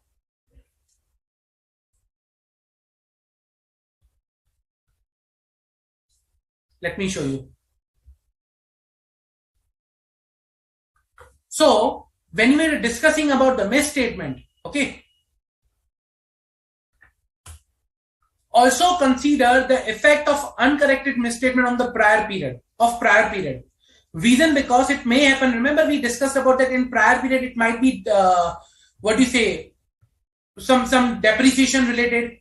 Now that prior period has been, because of that particular capitalization, the depreciation in the current period is there, coming from coming from this particular period. So we are discussing about depreciation, impact of prior period impact, incorrect capitalization of fixed asset of 10 lakhs, resulting in wrong depreciation in coming periods. So impact of prior period misstatement on the current period. That is SA 450 we were discussing. Over here, the Presider Joint Auditor had issued a disclaimer report basis on the observation forming of their part of the financial year 31st March 2019. And they have considered the same during 2020 also. Means considering the impact of misstatement which was there in the prior period. And these are the misstatement basically. I'll not read into this, but these are the misstatement over there. So these are the certain misstatement that has been there.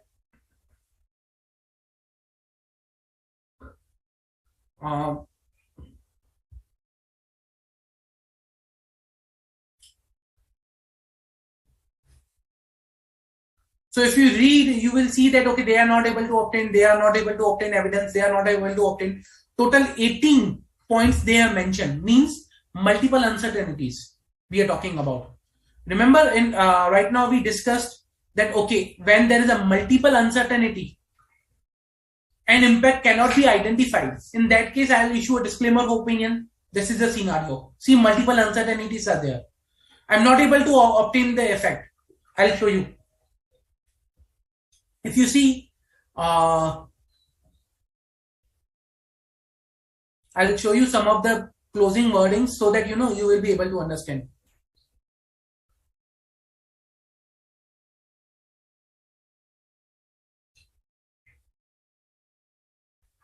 We have not been able to obtain sufficient and appropriate audit evidence in support of and comment of the completeness, correctness, and adequacy of such provisions. Okay, over here, see, we have not been able to comment on the same.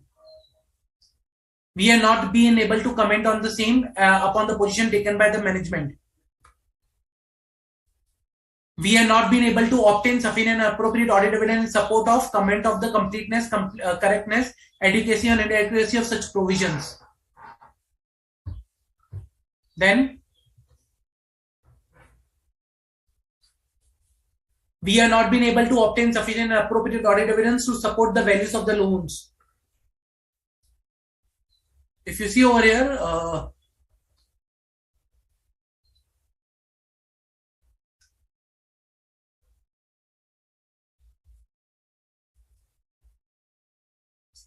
this is also regarding to some loans, and it has expressed that the inability to express any views on the documentation, adequacy, and completeness till the conclusion of the same.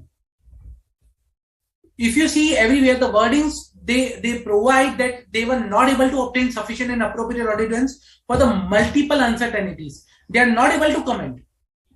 Okay, not able to comment on the multiple uncertainties which are there, and hence they have issued a disclaimer of opinion. Okay, so when a multiple uncertainties exist and auditor is not able to obtain appropriate audit evidence, okay, or he is not able to identify, then in that case he will issue disclaimer of opinion. Multiple uncertainties are there and I am not able to conclude, or I am not able to obtain sufficient and appropriate audit evidence. It is not possible for me to form an opinion on the financial statement, and hence I issue a disclaimer of opinion. Clear? A critical example of disclaimer of opinion I'm just showing on to my screen. Plus, they have wrote about material uncertainty relating to the going concern. See, the company has incurred losses aggregated to this during the year ended 31st March 2020 and has accumulated losses due to which its net worth has been fully eroded.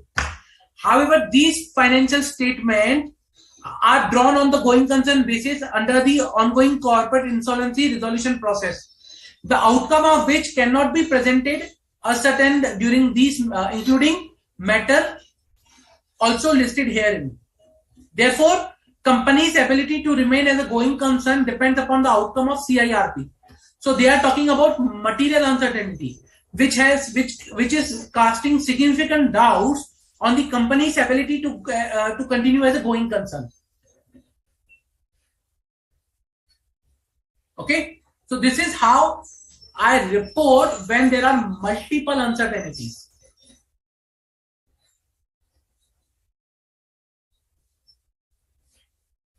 So this is an example of multiple uncertainties. I hope the questions on multiple uncertainties has been answered.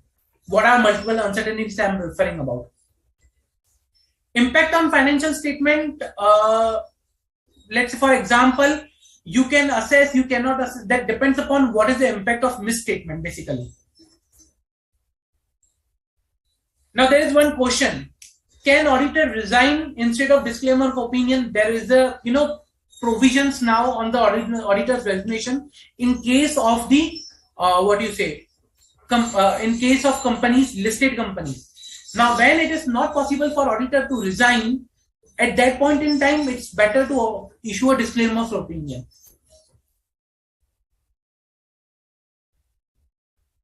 See, if you are not able to obtain sufficient and appropriate audit evidence, but you are saying that okay, it is one particular area and balance of that particular area is material, but I think it will not.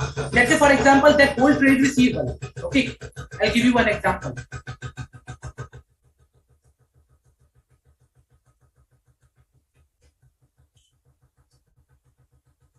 I'll give you one example with respect to this.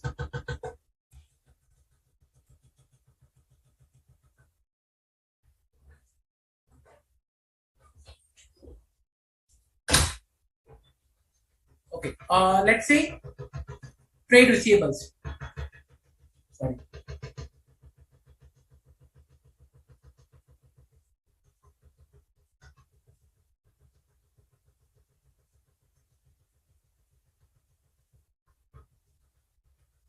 Now this trade receivable is having balance of rupees, let's say 2 lakh. Okay, this is over my performance materiality of rupees 1,50,000. Now whatever trade receivables were there, I was not able to obtain evidence. Reason because none of the data provided me confirmation. So I have no confirmation.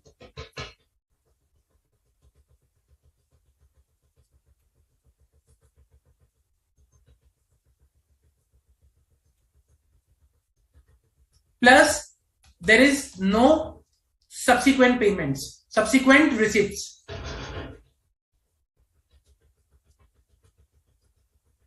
I was not able to obtain any evidence to validate the this trade receivable balance. I was not able to obtain.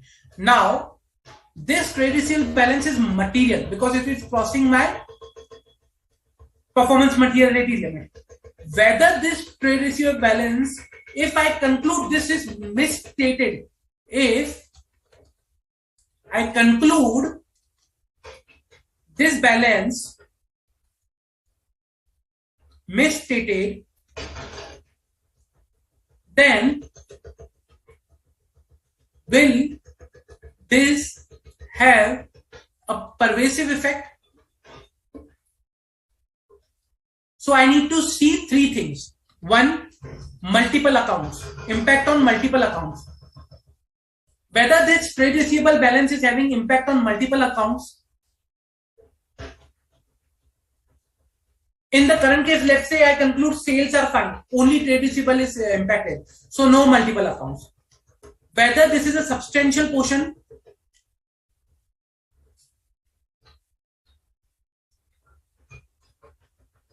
let's say fixed assets are, in a balance sheet, total asset, let's say this is the balance sheet. Okay, total assets are of rupees, let's say for example, 80 crore. And out of that 2 lakhs are receivable. Rest other balances are there. Let's say for example, fixed assets are there, which are major. Let's say 50 crore is a fixed asset. 10 crore intangibles, cash, inventories, they are there. So this is also not a substantial portion. Okay. And whether this is fundamental disclosure.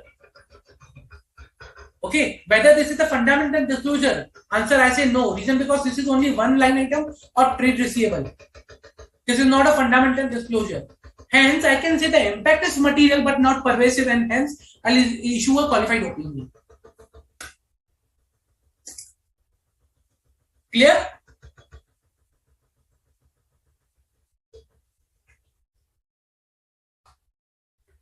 So, if we are unable to obtain sufficient and appropriate audit evidence, then we can issue qualified opinion as we can issue a qualified opinion if the impact is not pervasive.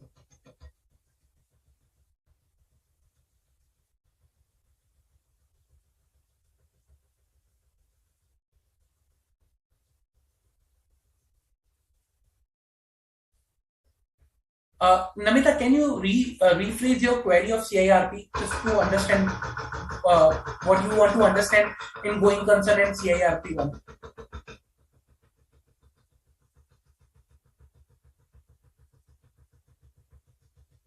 So this is how we understand the impact on financial statement of a misstatement. When we are not able to obtain the sufficient and appropriate audit evidence, what could be a potential misstatement? potential impact of not having sufficient and appropriate audit evidence. Any doubts now? Any doubt?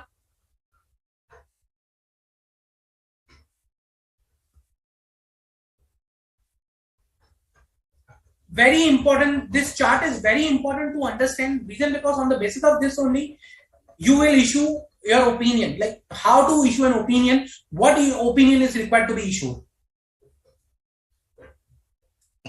Any doubts?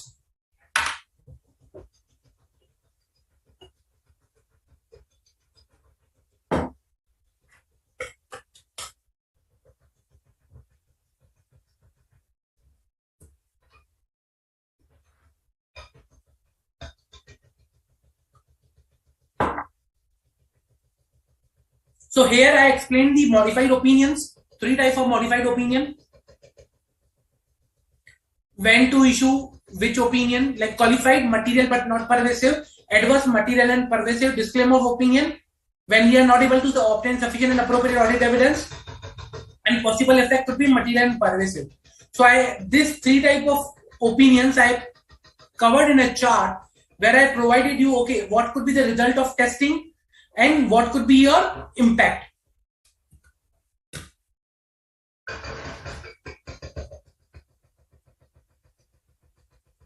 Any further doubt, guys? Any further doubt?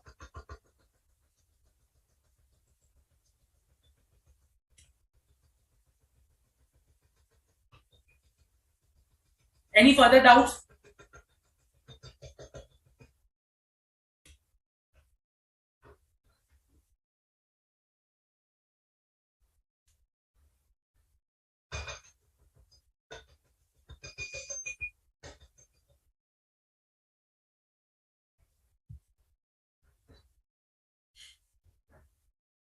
See, whenever I am providing an qualified opinion, adverse opinion, disclaimer of opinion, I need to ensure that I am providing the details of that particular thing in basis of opinion.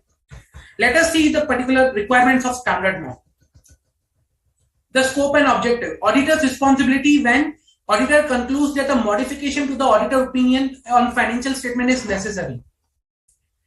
Now, this standard deals with the form and content of audit report when auditor express a modified opinion. Okay. All requirements of SA 700 are applicable and extend to the extent not modified by SA 500. So, my base opinion will be SA 700. Base opinion will be as per SA 700. But certain modifications I will do as per 705. Now, there are 3 types of modifications. Qualified, adverse and disclaimer we saw. Modifications depend upon the nature and the nature of matter, inability to obtain sufficient appropriate audit evidence, and pervasiveness of the effects. Okay. So we understood what is the pervasiveness. Now, qualified opinion when auditor has identified material misstatement or is not able to obtain sufficient and appropriate audit evidence, impact of which is material but not pervasive. Adverse, material and pervasive both. Disclaimer, when I am not able to obtain evidence and I think the impact is material and pervasive, or I have identified multiple uncertainties because of which it is not possible to form an opinion. If management has imposed limitations on scope of audit, then I'll request management to remove the limitation. If management refuses to remove the limitation, then I need to consider the impact of that limitation, whether it is a material but not pervasive. If it is material and pervasive, again, then it will go to the disclaimer. If auditor issues adverse opinion, then he should not issue unmodified opinion on other items of financial statement. Means, if I am issuing an adverse opinion, then I should not issue an unmodified opinion for other statement of financial statement. I cannot issue 2 opinions together, like adverse for trade receivable, unmodified for rest of the items. No. It will be whole as a financial statement as a whole, adverse opinion, and the basis of adverse opinion I will provide by adverse opinion. Okay. Form and content of modified opinion. Now, when I issue a modified opinion, I need to mention it's a qualified, adverse or disclaimer of opinion in audit report, the way I did it here. So I mentioned my opinion in the start itself. It's a disclaimer of opinion. Okay. Then I need to amend the basis of opinion as a basis of qualified adverse or disclaimer of opinion. So it will be basis of disclaimer of opinion. I need to include the description of the matter. I need to amend the basis of opinion where sufficient and appropriate audit evidence is mentioned to include the qualification or adverse or disclaimer of opinion. I'll show you where. So over here, I need to amend that I am not expressing any opinion because I am not able to obtain sufficient and appropriate audit evidence. Okay. Also, along with each and every uncertainty, I will mention that I am not able to obtain appropriate and sufficient audit evidence. Okay. Then what I will do is, in the case of disclaimer of opinion, amend the auditor's responsibility to include that auditor was not able to obtain sufficient and appropriate audit evidence. So in case of disclaimer of opinion, what I'll do is, I'll show you.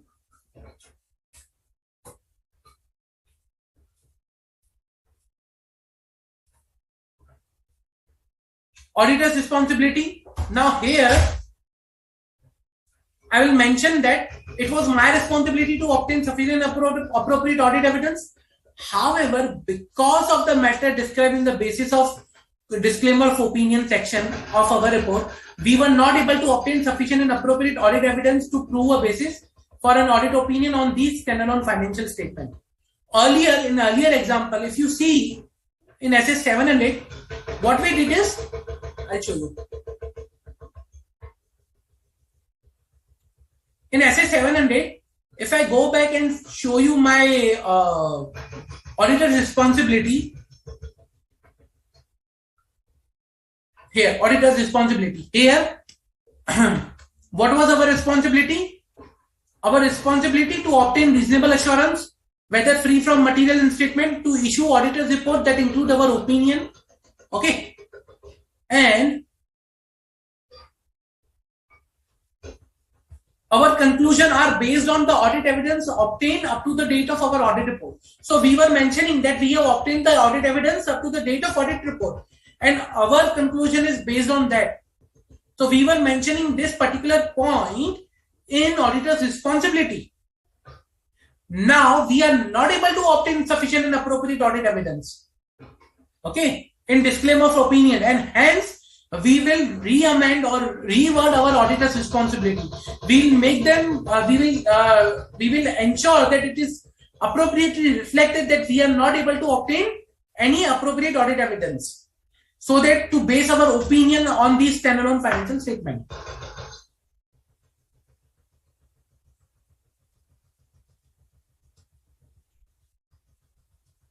Unless required by law, in case of disclaimer of opinion, shall not include key audit matters as per SA 701 or other information paragraph as per SA 720. So if this is a disclaimer of opinion, do not include key audit matters. Because you are not able to obtain evidence, how can you ensure this is a key audit matter? So see, there is no key audit matters over here. No CAM presented. Why? Reason because I am not able to provide the key audit. I am not able to obtain any evidence. How can I say this is a key audit matter? Also, I am not required to give any other matter paragraph, but unless required by law. But here it is necessary. Reason because like I need to provide information about the procedure joint auditor. The standalone financial statement of the company for the year ended 31st March 2019 were audited by a procedure joint auditor who have expressed a disclaimer of opinion on those standalone financial statement. Means it is necessary, unless necessary by the law, I am not required to issue other information paragraph. But here it is necessary to point out that it was audited by some other auditor who issued disclaimer of opinion, and that's why I am mentioning other information paragraph. I need to communicate modifications, modifications to those charged with governance Okay, when I see that okay, I will be modifying my opinion, either qualifying, adverse, or disclaimer, I need to communicate the same. Okay, to the management and those charged with governance both. So that is the requirement of SA 705.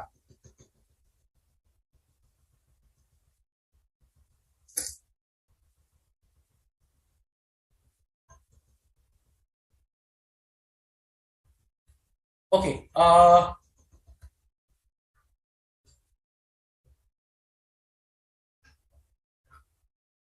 We'll discuss. One of the question is regarding the going concern. The company has incurred loss aggregating to this particular lakhs during the year ended 31st March and has accumulated losses to which his net worth has been fully eroded. So losses are there, fully eroded net worth means there is a indicator that there is a indicator in towards the going concern issue. Okay, so there is a material uncertainty which is pointing towards a casting significant doubt on the entity's ability to continue as a going concern.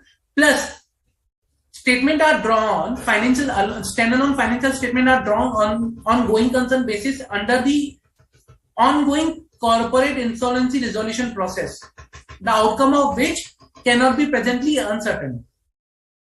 Means there is some insolvency proceedings going on. Now, if insolvency proceedings is there, means company is planning to liquidate or company will be liquidated or what will be the scenario, we don't know. So there is a particularly, material uncertainty that is casting significant doubts. That's why this particular paragraph is mentioned over here. I hope it is clear.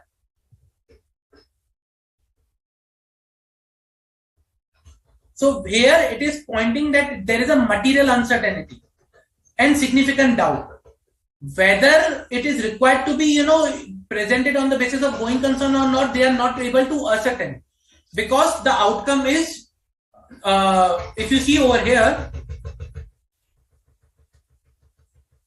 company's ability to remain as a going concern depends on the outcome of ongoing CRP, which cannot be presently ascertained. So they are talking that, okay, there is a material uncertainty.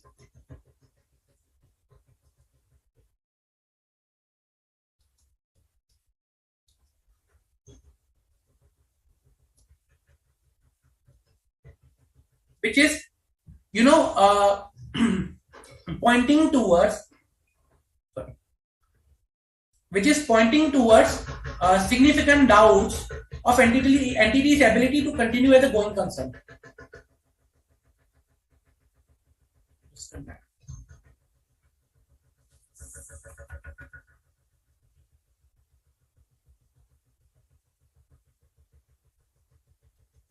Okay, which is casting significant doubts of the entity's ability to continue as a going concern over here.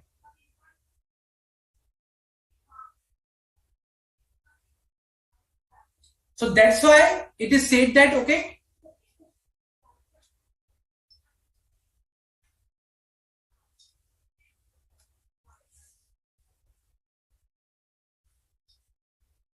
on the entity's ability to continue as going concern. Now I am seeing that's a doubt. It's not sure. If it was a sure, I would have said that company has incorrectly or has not appropriately prepared the financial statement because company has prepared as per the going concern assumption, but it is not there. So that was a separate story. But I am saying there is a doubt. I am not saying that's a incorrect usage of going concern assumption over here. There is a difference. Okay. I'm not that it is said that there is a doubt, but it is not said that it's a company has prepared incorrectly on going concern basis. Let me see if I have one more financial statement where I can show you that okay how to report on the going concern. So we are talking about the doubt here, not on the going concern thing. Both are different.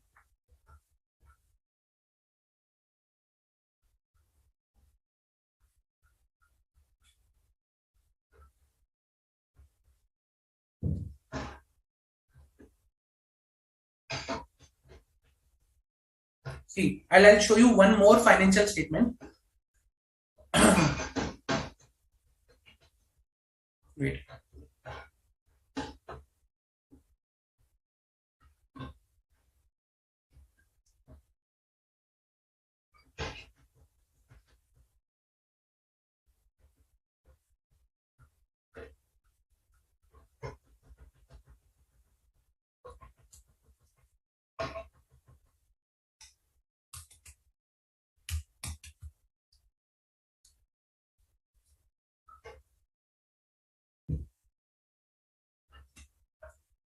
I'll show you one more financial statement where you can understand in much detail.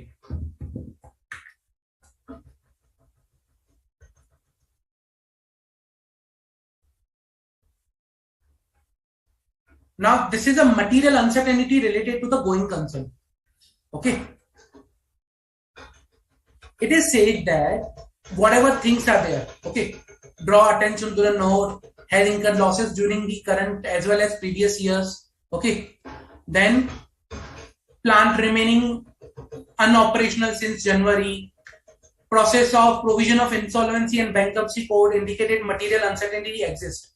So lenders have filed an application under IBC, which shows that material uncertainty exists that may cast a significant doubt on ability of entity to continue as a going concern. However, for the factors more fully described in the aforesaid note of the accounts of VIPL has been prepared on going concern basis.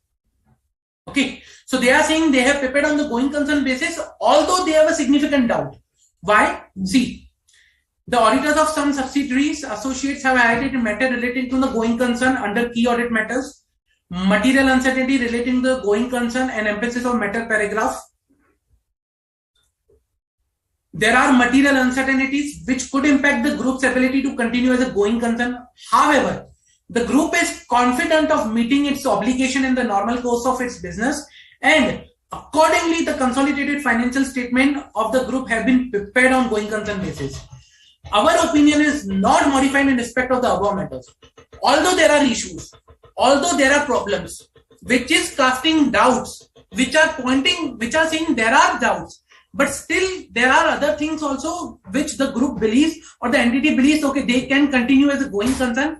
Over and above, they have the doubts, and hence we are not modifying our opinion on the basis of entity's use of going concern assumption or going concern basis. So it is not necessary that when doubts are there, the entity should not use the going concern basis. Doubts can be there, uncertainties can be there, but still after doubts and uncertainties, whether entity's use of going concern basis is appropriate or not, it's something we need to evaluate, and that we discussed in that particular essay at that time. Clear? Now here, this particular scene, this is qualified opinion, if you see. Now look at the wordings over here. The same, what we have audited, it will be same. In our opinion, based to the information and according to the explanation given to us, based on the consideration of reports of other auditors on separate financial statements, this is basically a consolidated financial statement. So that's why they are talking about reports received from other auditors. And except for the possible effect of the method described in the basis of qualified opinion, the aforesaid consolidated financial statement gave information required by the Companies Act and give a true and fair view in conformity with the accounting principles. Okay, so except for the basis of qualified opinion, everything is good. In adverse opinion, you cannot do that. Remember, in adverse opinion, you cannot do that. In only qualified opinion, you can say that, okay, except for the basis of qualified opinion which is mentioned, rest of the things are meeting the requirements of the Companies Act and they give a true and fair view. But in adverse opinion, you cannot do that. Then except for this adverse opinion which are mentioned in the basis, everything is fine. No, not allowed. Because when I say adverse, it is material and pervasive both. So let's say basis of qualified opinion. Regarding the method of depreciation adopted by the parent company, different than from the method of depreciation adopted by the subsidiaries. all that thing is there. So they are saying that okay, this is a particular basis on the which they are qualifying.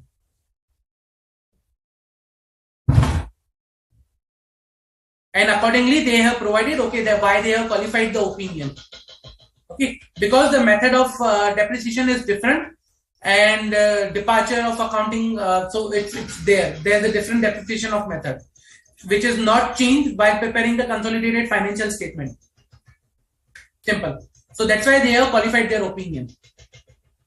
So this is how qualified opinion is required to be issued. Rest everything will be same. Emphasis on matter, key audit matters will be there. Then your other information, management responsibilities, auditor's responsibility. If you see here, again, auditor's responsibility. Our objective is to obtain reasonable assurance whether consolidated financial statements are free from material misstatement, whether due to fraud or error. But it is not a guarantee. Misstatement can arise from fraud or error. Fraud are considered material if individually or aggregate. They could reasonably be expected to influence the economic decisions. That is there. Professional skepticism. They will provide. Rest everything is same. Rest everything is same over here. If you see in this particular audit report, every point is same as an unmodified opinion except for the basis of qualified opinion where we mentioned the qualification. Okay, so in qualified opinion we provide the details of the qualification and we change our opinion a bit over here, but other than that it will be same like our unmodified opinion. Clear? Any doubt? Then these are legal regulatory requirements, that is there. Other matters is there, that is fine. Any doubt with respect to this?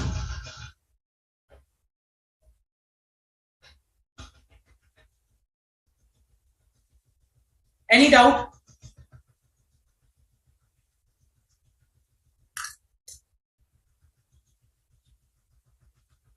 I'll request, if you are still having doubts with respect to the going concern thing, you revisit the lecture on the going concern. Still have the doubt, then I can clear up in the next lecture also in detail. Any doubt guys with respect to this particular qualification, how qualified opinions are issued, how disclaimer of opinions are issued, how they are written, what are the things that are required to be mentioned in case of a modified opinion. We saw two examples. One was of the qualified opinion, one was of the disclaimer of opinion. I do not have for the adverse opinion, but I'll try to find out one example of the adverse opinion also by next lecture, which we can discuss. Rest everything will be same.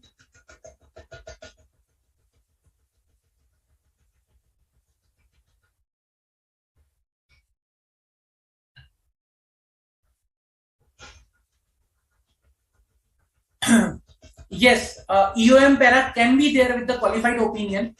See, we cannot use EOM or other matter paragraph for our qualifications or key audit matters for the qualification. These paragraphs are used to bring the attention. Okay, let's say for example, emphasis on matter paragraph.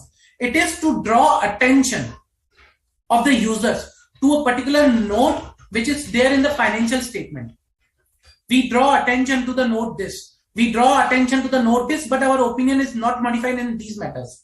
So EOM paragraph can be there in qualified opinion because it is drawing an attention, not modifying an opinion.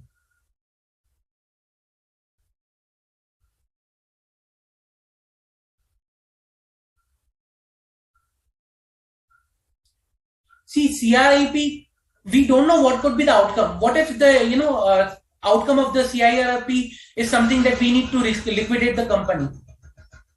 Okay, if the company is required to be closed, no company is required to be closed after the CIRP.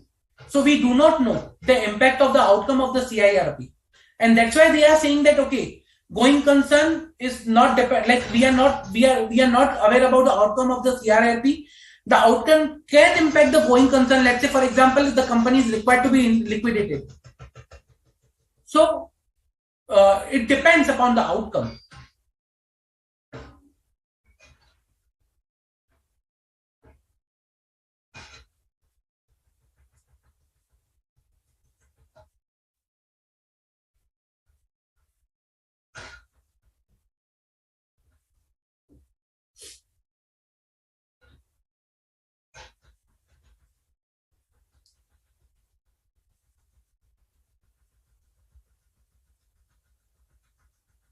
So let's say, for example, in some of the creditors might have, filed the, application for the, its payment of debts under the insolvency. Okay. Now, corporate insolvency resolution process where a corporate debtor is required to, what could be the interim, resolutions, or what could be the interim orders. Let's say, for example, there is an interim order. They sell the asset and pay the creditors, corporate creditors. Now, if they will sell out the assets of the debtor, okay, and they will pay out to the creditors, then how the company can continue? There could be a resolution plan also. It can be anything. Recover from any property, sell out the property and recover it, auction the property. Outcome can be different. It can be any outcome, which can impact the entity's ability to have a going concern. So that depends upon the outcome or the order that is being passed. I hope it is clear. Any further doubts? Any further doubts? Guys, I'll suggest read these both standards. They are both very critical, very, very critical. Okay. Reason because this defines how you present your audit report, you draft your audit report. SA 705 that we discussed today. Now, emphasis of matter modification to the opinion of independent audit report, and SA 700 and forming an opinion. Okay. In next lecture, what we will be looking into? Key audit matters. Okay. That is SA 701. Other matters and emphasis of matter paragraph. SA 706 plus our comparative financial information and other information, SA 710 and 720. Clear?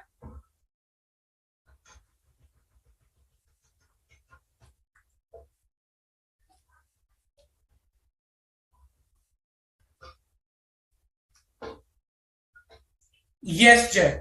Very good question. If external auditor use the work of internal auditor, can external auditor reduce the audit procedure he ought to have performed, like cash verification? Actually, the purpose of using the internal auditor's work is to reduce the audit procedure that the external auditor will perform. The more I will rely upon the internal auditor, the more I will reduce the nature, timing, and extent of my audit procedures. Then if I, like for example, if I have to rely upon the internal auditor and if I have to perform the same audit procedures, then what is the purpose of relying upon the internal auditor? The purpose of relying upon the work of the internal auditor is to reduce my nature and timing and extent of audit procedures that I should have performed if I had not relied upon the internal auditor. So this is related to relying upon the work of internal auditors. Any further question, guys?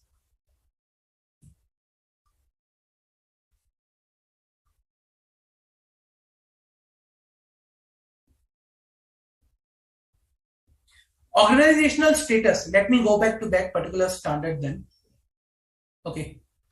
So we were talking about the question is how organizational status impact on whether to use the work of IA or not. So for example, let's say I'll show you one organizational structure.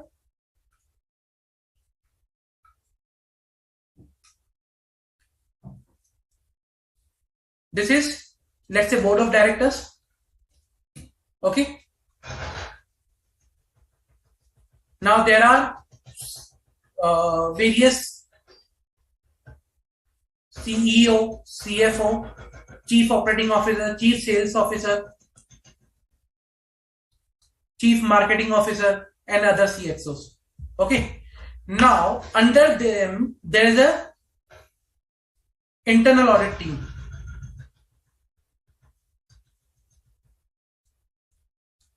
Who report to them.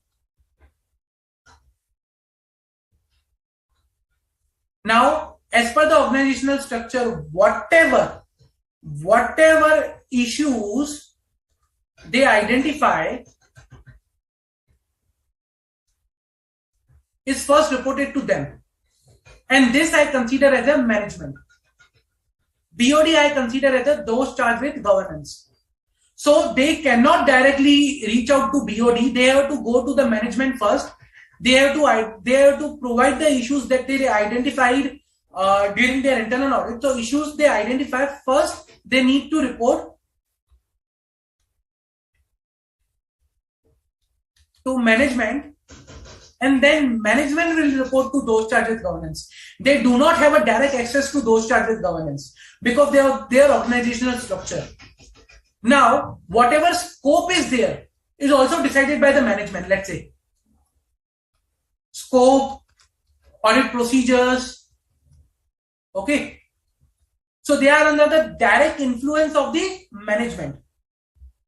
They do not have any direct access to those charged with governance, or they are not governed by an independent policy which is formed by those charged with governance. Usually internal audit team is they work based on the policy and they direct report to board of directors. But here it is not the case because of their organizational structure or status, and hence it may happen that we do not rely because they do not have the that much organizational status, or their work is not that much relevant from the organizational point of view. Hence we will rely less upon the work performed by the internal audit team. I hope it is clarifying how your organizational status impact whether to use the work of internal audit or not.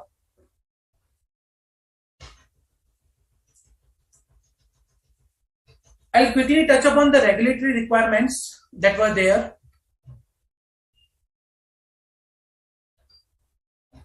See, remember the regulatory requirements were whether we have obtained all the information and explanation to the best of our knowledge as per section 143. In our opinion, proper books of accounts are required by law, has been kept by company so far. Whether the standalone financial statement dealt by this report are in agreement with the books of account. Whether the standalone financial statement comply with the Ind AS. Whether the directors are disqualified or not. And these three were the Rule 11 of company's audit rule. Okay.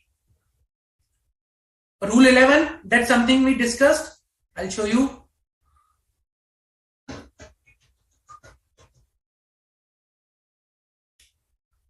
Impact of pending litigation, provision for foreseeable loss, delay in transfer to the investor protection fund. 11D was emitted. Rule 11E, loan investment not disclosed in financial statement, loan or fund received not disclosed in financial statement, and whether whatever is being disclosed is appropriate or not. Rule 11F, dividend declared paid as per the provision of the act or not. Rule 11G, accounting software has an audit trail or not after 1/4/2022. So this is the legal and regulatory requirement which is mentioned in where it is. Just a minute. Yeah, which is there in the audit report that we are required to comment upon.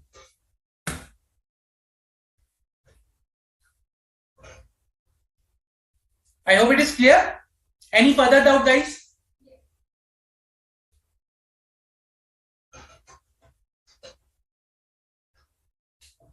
Any further doubts?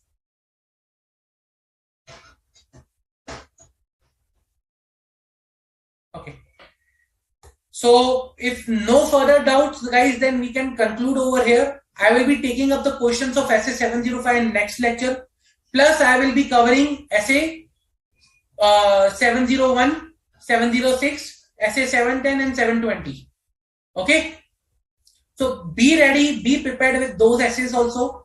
Read it in advance so that you can have clarity when we are discussing.